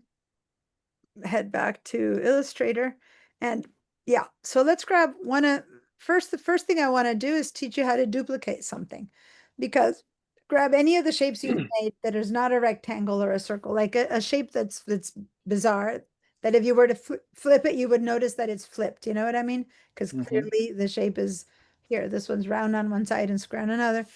And maybe you all know from the rest of your life in the computers that if you want to copy and paste something, you could do either go up to File, Edit, Copy, File, Edit, Paste, or you can do Command or Control C for copy, Command and Control V for paste. You know that? So if you all know that, then that's a shortcut. Well, there's an even easier shortcut to duplicate something in Illustrator. And if you look at it, so go with the selection tool. Okay, choose your selection tool. I'm going to go to this one, which is a bit closer. Selection tool, hold down, just watch me for a second. Look what happens to my mouse when I hold down my Option key for the Mac or Alt key for the PC. What does my mouse look like suddenly? It turns into two arrows. You see that? Once my mouse is looking like that, now I can click and drag, and I've dragged a copy of it. I've made a duplicate of it. Okay. So let me show that again. I select something. This is the one that I said I happen to have made that tree. Option or Alt and drag out, and there's a duplicate. Pretty cool. Now, could you do Command C and then Command V to paste? Yes, but then you don't control where your copy goes. It kind of lands in the middle of everything, which isn't necessarily a bad thing, but then you have to go find it. Versus if you hold the Option key and drag it out, then there you go. Now we've made a duplicate, okay? So everyone, make a duplicate of something that's very uneven, like this one. Bring it into a new artboard. And now we're going to, first of all, I already showed you that you can twirl it. We've kind of seen that already. We twirl it back and forth. That's good. But now, the next thing I want to show you is that you can flip it. And that's why I wanted it to be very uneven, so you can see it flipping. And there's, God, so many ways to do all these things. But the easiest way to flip right now is over here on the right side. You have these tools where you can just flip it horizontally, back and forth, or you can flip it vertically, up and down. You see that? Now, if these tools don't appear, it's because you don't have anything selected. So there we go, they're gone. So remember, these are contextual tools. So if you want to click on it, then you can do that. Now, another way to do that would be to right click. Once it's selected, and if for some reason you're not seeing these tools and you right click, there's a lot of stuff that in the right clicking works. And under the transform, you can do the reflect, for example, and then that would reflect itself. And then you could choose to be horizontal or vertical or other kinds of angle to move it a little bit to the left. So all of these things are living under the transform tool. Okay, I'm going to cancel on that. So again, right click, and then you have to begin to learn what these are, but that's where those are, under the reflect. Okay, and under the transform. And then you can choose what kind of transformation you want. In this case, it's the reflect. There's also a reflection tool over here, but for now, that should be enough to learn how to reflect. But all these tools reflect based on that center point. The rotation happens from the, can you tell that it's happening kind of from the belly of the beast, so to say, right? So when you want to reflect something from a different place, and I'm looking at the time, yeah, we have a bit of time for that, then you can choose where to reflect it from. So watch. If I go over here to where it says modify, right there, modify. This is the same, okay, the same rotate tool that I've been showing you from the beginning, that you put your mouse over here and you rotate from the center. See that? This one here, watch, don't do. When I select on it, it's called a rotate tool, so you'd think it would be the same. Well, it's a little bit different because when I click on it, the center point, and it's such a unfortunate that you can barely see it, but the center point of the shape is showing up right there. Do you guys see that little tiny like bright thing right there? That's pointing the center to me. Well, I can move that. I can move that over to here. I'm going to click right here. Boom. I have moved that. As soon as I click on that tool, I move it. And now I can rotate based on that being the center point. Now, if I prefer to rotate from here, I click over there. And now I rotate from that being the center point. You see that? Or I can move it over here. So that's the rotate tool. And once you click one time only, and then you choose, and then you rotate. Is that working for everyone? Now it's, well, I told you not to do it. I told you to watch. Now let's do it. Let's select a shape that you've made already, or you can make a new one. I don't care, but we're just trying to learn the rotate tool. Click on the rotate tool, click somewhere, and there you go.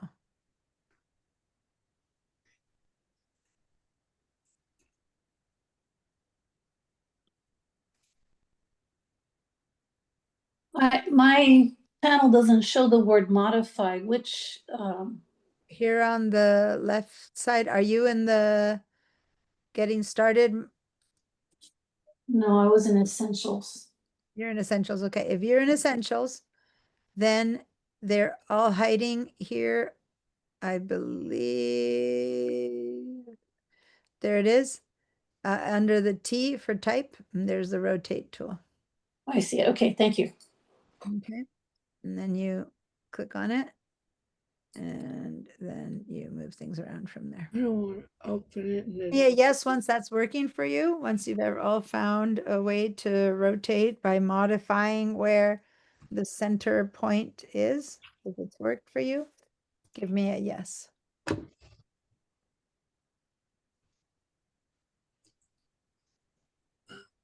Well, Okay. okay.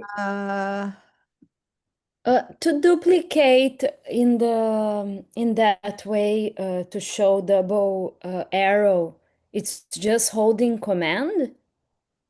Yeah. Because You have to be in the selection tool for that though. Selection tool, not command, option or alt. oh, okay. Select something, and then you hold down the option or alt, and that's the duplicate. Okay. Oh, okay, got it. Something, hold down option and duplicate. Okay. So if you all know how to rotate, am I seeing yeses everywhere? Did you rotate Paula? Did you rotate Barbara? Karen, did you rotate? I'm getting there. Okay, Barbara. Did you find the rotate tool? I'm trying to get something up on not yet. Okay, Ben. Do you need a hand or should I continue? I'm just not No, sure. go ahead. I'll catch you. I don't see the rotate tool. Are you in getting started mode? These are the tools you're seeing. So under the modify tab, it's this one here, like a backwards arrow. Okay, I got something in there now. No, I don't see it. Okay, Paula, go ahead and share your, maybe you're in a different tool set. I'm hoping to get you to do one more thing to make an actual recognizable shape before we're done, but I first want to make sure that you all find the tool. So I want to resize it. okay. So So you're right. Under modify, you don't have to get started, but that's interesting because see, guys, it's like tools are different. So hold on for a minute. Take your hand out of there. So this is her modify set, and her modify set looks different than mine in that this here is the scale, and in mine only rotate comes, but notice that it has a little triangle on the bottom. So if you click and hold that one down, there's your rotate tool. Okay, now I need to find it. Cool. Now you can click and now just move your, yeah. And when you, to move it around, you just put your mouse on any part of the shape. Okay, so now go ahead and click on some other place. I need this bigger now. Don't try to click on a path or a toolbar, just put your hands like in the shape. Click to move it. When you have that tool, you're clicking and then there you're moving. Okay, good. It's working. Yes, Barbara? I'm sorry, I hate to hold you up. Okay, I have a photo up. Now, how do I grab it to rotate it? You select it. Go up to the top and select. Are you said a photo, like something that you placed is what you're trying to rotate? Yeah, I just probably just opened the photo and put it in. Okay, because just to make sure, let me see if you can do this tool on a placed image. I'm not 100% sure you can do this on a placed image. Yeah, you can. Okay, it works on a photo. Okay, so then select that photo. Go click on your rotate tool. Did you find your rotate tool? Select all. No. Go ahead and share your screen because it's easier to show you. I'm sorry. No, it's okay. But I'm doing it with not none of us sharing your screen doesn't help anyone. I can share mine or you can share yours just as fast. Share. Mhm. All right. So now you are, is that photo filling your artboard? Why don't you go here? Do me a favor. Go over here to your artboard at the top. Let me just wait. I need my annotation tools, which aren't popping up. There we go. Can you go over here to your workspaces and just say reset? Go over here. Top. Sorry, Up up there. Yeah. Way up there. Yeah. Click on that. Click. And now you're in the Essentials Classic, which is the hardest one, so to say. It's got more tools. Go click on Getting Started. Yeah, so it just clarifies the tools a lot. Okay. Okay. And then here's your rotate tool. Right there. Image? No. Or way over here. Way over there. oh, there. Okay, gotcha. Okay. And now this is your center point right now. So with your tool, click like there, for example.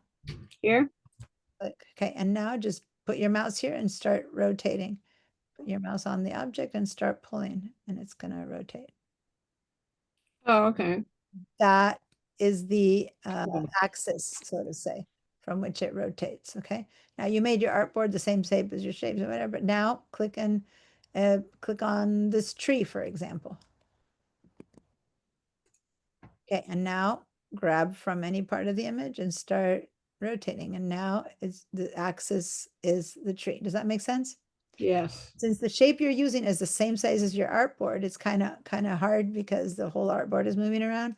Why don't you grab your selection tool and make the photo much smaller so that it can be more like an object, and then you can select. Yeah, selection tool. Yeah. And then just grab a corner, hold down the shift key and make it smaller so that you have, more space around it, and then you can have. Okay, then I can zoom back in. Yeah. All right, cool. I'll let you play around. Go choose your modify tool again. Thank you. I'm sorry. I just okay. But go ahead, go to that tool again and use it to keep modifying. Okay. So now let me share my screen, you guys. Karen, I didn't get an answer from you. I hope all is good. I want to move on to do something while I. Yeah, everything's good. Okay. All right. So here we go. Let me just show you one more thing. Back over here. So remember how with Paula, I had her click and hold. So under the modify key, see how there's a little triangle? That means there's more.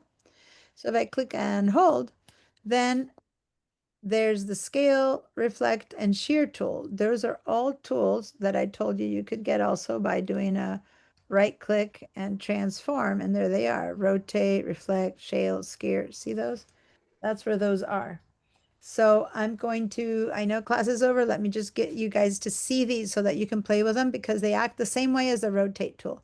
You click and then things rotate. That's what we've learned. Okay, so what happens if I click on the reflect tool? Again, Stan's original question. If I go to reflect, okay, so this is the reflect tool. So watch, I'm going to click on this point right here. And now it's going to reflect based on that point. And it looks very similar to rotating, but it's not. Let me see. Let's pay attention. Right now, this thing that sticks up is on my left side of my image. And this circle is on the right side of my image. With the reflect tool, say that I'm going to put it in the center and then I'm going to flip it. And when I'm done, now the straight thing is on the right and the circle on the left. You see that? So it's reflected. It kind of seems like what I'm doing is rotating because it wants to rotate, but each time I click, now I've reflected it again.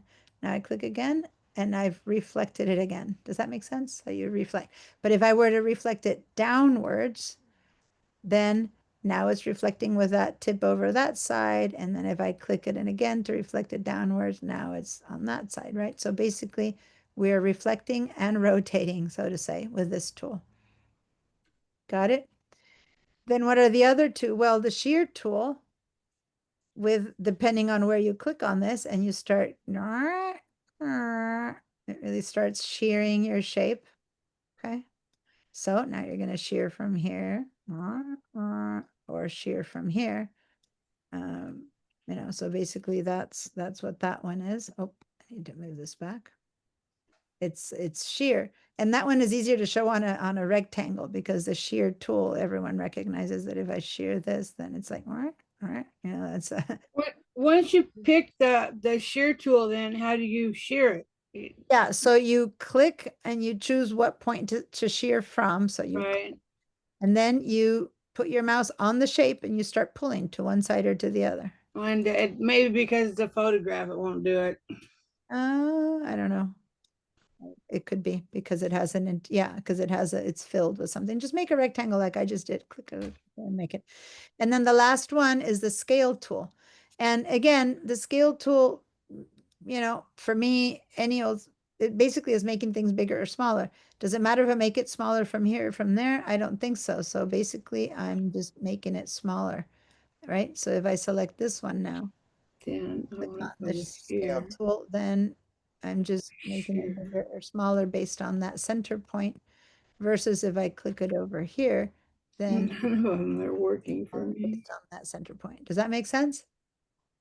So they're all just ways to transform and modify your shape.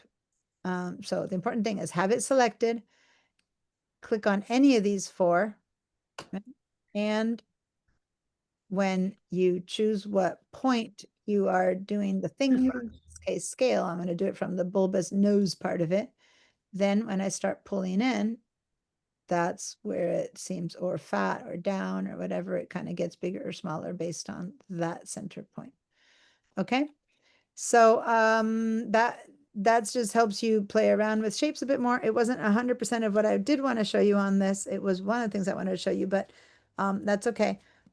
Play with all those things and what you have and what you modify and put some screenshots of these processes in the Padlet. And then my main thing, if I could teach you, get you to do one thing, is to beg you to please do at least one.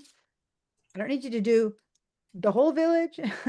Do two of the shapes of the village. I might have not taught you how to do the half moon. It's coming next week. But as much as you can. And if you don't want to do the village, try something else. And if you're more advanced, try another shape. Just even if all you make this one little light post, right? Just do something. All right. I'm seeing some hands. I'm happy to answer questions. I'm also gonna sit here and help Eric download his class files, and Evelyn, if you want, we can talk about if you want to try to get into DDI. Was there anyone else I was supposed to? Oh, Barbara, I have to get you to class files too. Class So files. Barbara and Eric, you both need the class files. Evelyn, if you're going to use VDI, you don't need the class files, but Barbara and Eric need the class files. So for everyone else, stay if you have questions. Otherwise, go play, have fun, post stuff. Okay. Haven't heard much from you, Sarah, but I think you're following along just fine. But if you have anything to say, let me know. And see you guys next week. All right, Karen, yeah, what's your question? Eric, Yeah, say my because question's just really quick. I know in other programs, I've done programs like Canva and other things like that, and they just have something that like just flips. Let's say you're doing a half circle in one direction and you want to flip it the other direction. Is there just something you hit and it's just instead of having to move it yeah, yourself? that's yeah. Remember, I just showed you right here on the right side. That's the click right there. Okay, okay, on the There, transform. Okay, just left and right here. That's more obvious. Left over here or up and down. okay, That's just based on the center point that all you care about is the flip. You don't care about making it too fancy. Then yeah, you use those. okay. All right. Okay, if that was it, then Barbara and Eric, you You know, guys when I go into Santa Barbara City College and I go into like the Port Guard or where everything comes up totally different than it used to. yeah, it has changed. So let's do this. Both Barbara and Eric, you need the class files. Eric, Me you still too. can't use them because oh, Odessa, you need them too. I didn't know that. Okay, so the three of you who need the class files, I will have maybe Barbara share her screen and you guys follow along and download the class files. All right. Now, let me talk to Evelyn for a minute. Evelyn, you there? You were there a second ago. I'm not sure if you're there or at least your sound is off. There you go. So you said you're not going to. Yeah, yes, yeah. So you said you're not Yeah. going to put it on your computer. You said that what you're going to do is use VDI, right? The school computer, so to say. Yes. So you don't need to download the class files because if you go to VDI, the class Uh-huh. files are there. Now, have you ever used VDI? No, not yet. Okay. So if you haven't used VDI, I'm going to show you two things. So let me just deal with for a second with Evelyn, you guys, and then I'm gonna give you everyone the class files because I want to make sure that Evelyn gets ready with VDI for next class. But I'm gonna give you, hold on, I'm gonna give you something here. 1 second, I'm not sharing my screen or anything right now. Can you get to the chat, Evelyn? I just put in a link. Yeah. That's one link. Yeah. And then there's another link. Now you're on your phone though, right? So you can't really use this so much on your phone. So what I just shared with you in the link are two videos that are how to use VDI. But I want to share you one more thing in the initial email that I sent you. So let me get to those initial emails. Give me a second. Hold on. Here it is. Welcome. Where am Did you get my welcome email, Evelyn? Because you signed up a bit later, so I'm not sure you got my welcome email. Did you get the welcome? Yeah, I got it. All the long welcome email. Because I'm gonna forward it again to you just in case. Because in that email, and the one I'm forwarding to you says, welcome, Stanley, because it's one that I sent to Stan. But still, and I think I sent you some stuff the other day, but just to make sure you get them, I just sent you one that I forwarded from Stanley. And the bottom of that email, and it has information for, here, I'm going to post it here in the chat, for the non-credit tech support. Okay. And if you click on this link, now let me share my screen. That's the time that they're there. But let me just show you. I'm going to share my screen for a second.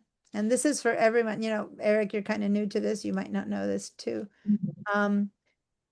These are the hours that you can call them. But what I want you to do is I want you to watch these two videos, and it's how to get onto VDI and how to be connected, Okay. stuff like that. But if you have any issues, like you can't do it, something's not working, you need to do it on your computer. Then if you call them and they try to help you, it'll be a person on the phone, which is kind of harder. But if you click on check this link, and it's in the email that I sent you, Okay.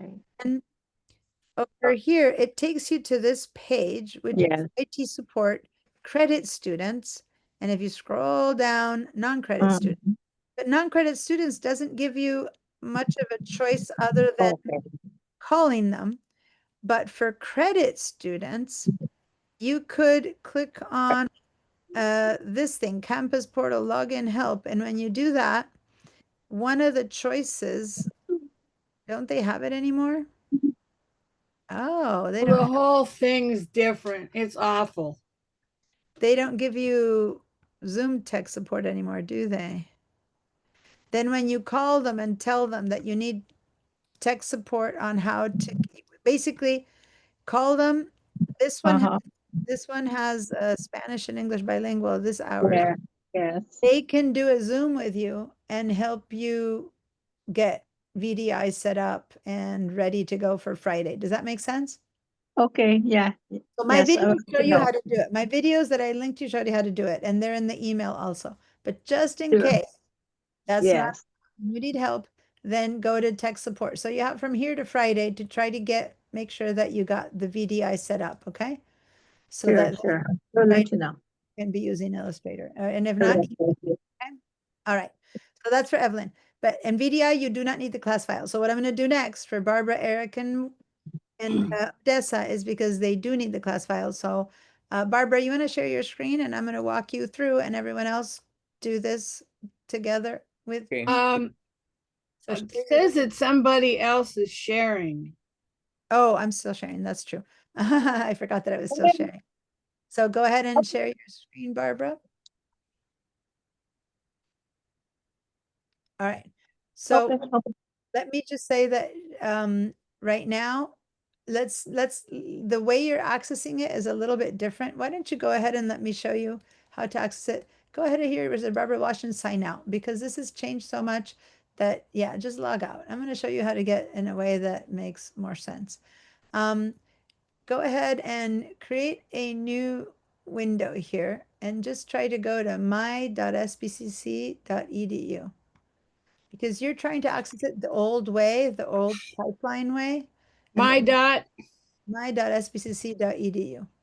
There you go. It's already there. And now hit enter or return or click on. Yeah. Because this is the way right now. If you do it the way you were trying to do it in the past with pipeline, you end up in that page that you were showing me that, yeah, it's all very different and complicated. So this is easier. Okay. Now, is everyone here? Eric and Odessa? Did you go to Yep. my.sbcc.edu? Odessa? Are you there? Eric is there. Yeah. Okay. So before you do something, what you just did, you know how to do it, but other people might. Oh, I just made the screen smaller so more showed. Exactly. So, but let me show you. She just made her screen bigger. So suddenly you're seeing this red bar. But if your screen is smaller and you don't see it, can you make your screen smaller a little bit so I can show you what to do? Me? Yeah. Because if your screen was smaller and you don't see that red bar, right? We need it. So where you get it from is either making your screen bigger like she did, or click on that little icon right there. Oh. And when you click on that, it Cool. comes up. Does that make sense? And when you want it to go away, you click on that and it goes away. Great, thanks. Click on this side to make it go away. Oh, all right. So it's kind of like pop in and out. That's in case you really need it to be a small window. Otherwise, make it bigger like she did by just basically making your window bigger and then there's space for it, right? But anyway, right now, whichever way you pull it up, there you go, you got it. Now we're going to go down here to the word Gmail. Okay, so Eric and Rodessa, give me a yes when you got when you're in your Gmail. So, or just tell me, since it's just two of you, Eric and Odessa, just give Yeah. me. Yes, I'm there. Okay, I'm here too. Mhm. Now, this is your pipeline email. Okay. Gonna go over here to this little icon to get to the Google Drive. So click on that Okay. and then click on the drive. Okay, I'd forgotten how to get in here. yeah, so there you Google go. Drive, all right. Okay. So now on the left side, where you have all these choices, the shared drives, and don't click on it yet for a second, Barbara. A lot of people make the mistake and go to shared with me, and then they Oh, go I see it. files. It's not shared with me, it's shared drives. Go ahead and click on shared drives now. Perfect. And now, so Barbara is in 3 of my classes, so she has 3 folders. But if you're on only one, you'll have one, you know, depending on which class you have. So here's my Illustrator shared drive. You all found it? Odessa, are you there? Eric, are you Yes. there? Yeah. Double click on that one. Okay, I see it. All your stuff. And this is all different class files, but this folder in particular is the one that I need you to download. Now, if you're looking at this as a list, can you go over here for a second, Barbara? As a list, Do I want this? yeah, click on that one. And it looks like a list, right? So it just looks different, but it's the same stuff. It's this folder. But if you Ketchup? Oh no, the one underneath ketchup. all Illustrator class files. And then Barbara, you can go back to how you like to do it because you're accustomed to that. I'm just showing you that it's the same thing. It's a different folder. So go ahead and right click on that folder, whichever way you're seeing it, and say download. Okay. And it's going to download. Okay. And once it's done downloading, it'll be in your downloads folder. So then Okay.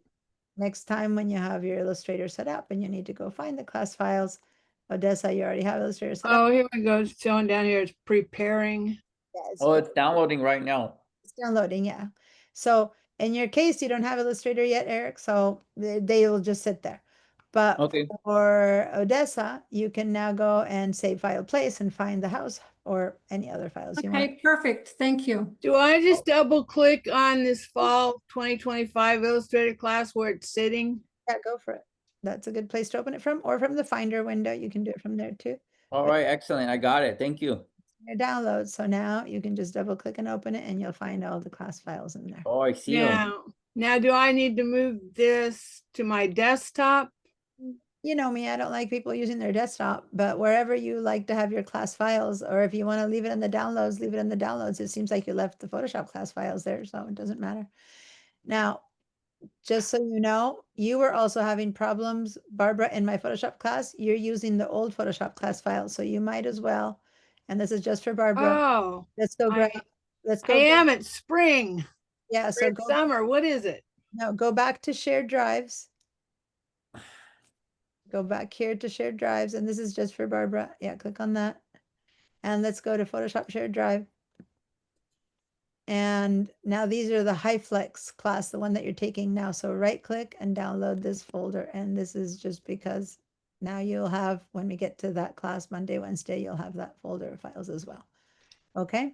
And it'll be sitting in my downloads. It'll be sitting in your downloads. So next time we're in class, you say, I can't find the files, I'll remind you, well, you downloaded them the other Friday. So I should just leave them in downloads and then go to downloads and open it. I mean, as far as I'm concerned, you should go to the first one, the fall one, and you should delete that one because we're done, unless you have the files that you've created in there. You can take them out. But anything that's from an old class, once you save the files that you've created, you might as well get rid of the original ones because now you have them twice, right? I prefer to take them when I teach people how to do file management. I tell them to take them out of the downloads folder and put them in their documents and create a folder for. Aren't the links to the videos still in there? No, that's just the files. That's just the photos and the images. Okay. So for everyone else, I'm going to share my screen now. For Odessa and Eric. Well, Odessa might know this, but Eric and Evelyn, but she's just gone. So she just popped out. This folder that we just arrived to, which was the Illustrator one. Here we go. This is what I asked you to download, which is all illustration files that we're going to work. But over here, you have informational files, other stuff. And this one, the Zoom class recordings, when you double click and open it up, this one has the links to last week's class video and the summary. And after class today, later on, like by this evening, you'll have today's video in here and summary. Okay. Okay. So that's how it's going to work. Oh, All right. awesome. Hey, thanks a lot. Thanks. I always need to watch the videos a couple of times. I'm So slow. whenever you come and get it, okay? Thank you. All righty. Hey, thank you, Diana. I appreciate it. I'll look forward to seeing you next week. Yeah, I'll see you Monday. Yeah, I'll see you Monday, Barbara, and everyone else. I'll see you on Friday. All righty. Bye. Thank you. Deanna, Yes, morning.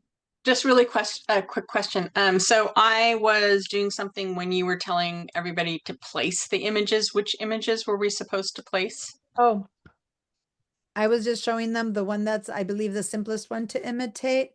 The houses. Which is this one, the house one, because the shapes are pretty simple. It's beautiful. But it's an easy one to recreate. Okay. Other than the moon, I haven't taught people yet that, but for the rest of them, Okay. well, and then I haven't shown you how, I was gonna do that. Tell them how to pick up the colors, but never mind. They can make their own. Diane, before you go away, I'm sorry. I forget how to get to what I downloaded. My head hurts so bad I can't think. Well, shared drive. You already downloaded it, right? So right. So I go to in my computer, I go to downloads. Thank you. Okay. Have a good weekend. I'm sorry. Make yourself a note that says in downloads, and then you'll just always remember that, because leave them there. We in the past you used to move them, but then you might not remember where they are. But if you just leave them where they land, they're always going to just be there. Right? I've got them everywhere. I've got them buried. I've got to go in and find them and get rid of them. I was digging deep this morning, and you wouldn't believe what I found. Oh, yeah, I can imagine. I got to do some cleanup here, and I know it's kind of hard. Thank you. All right, take care. Bye. Have a great weekend.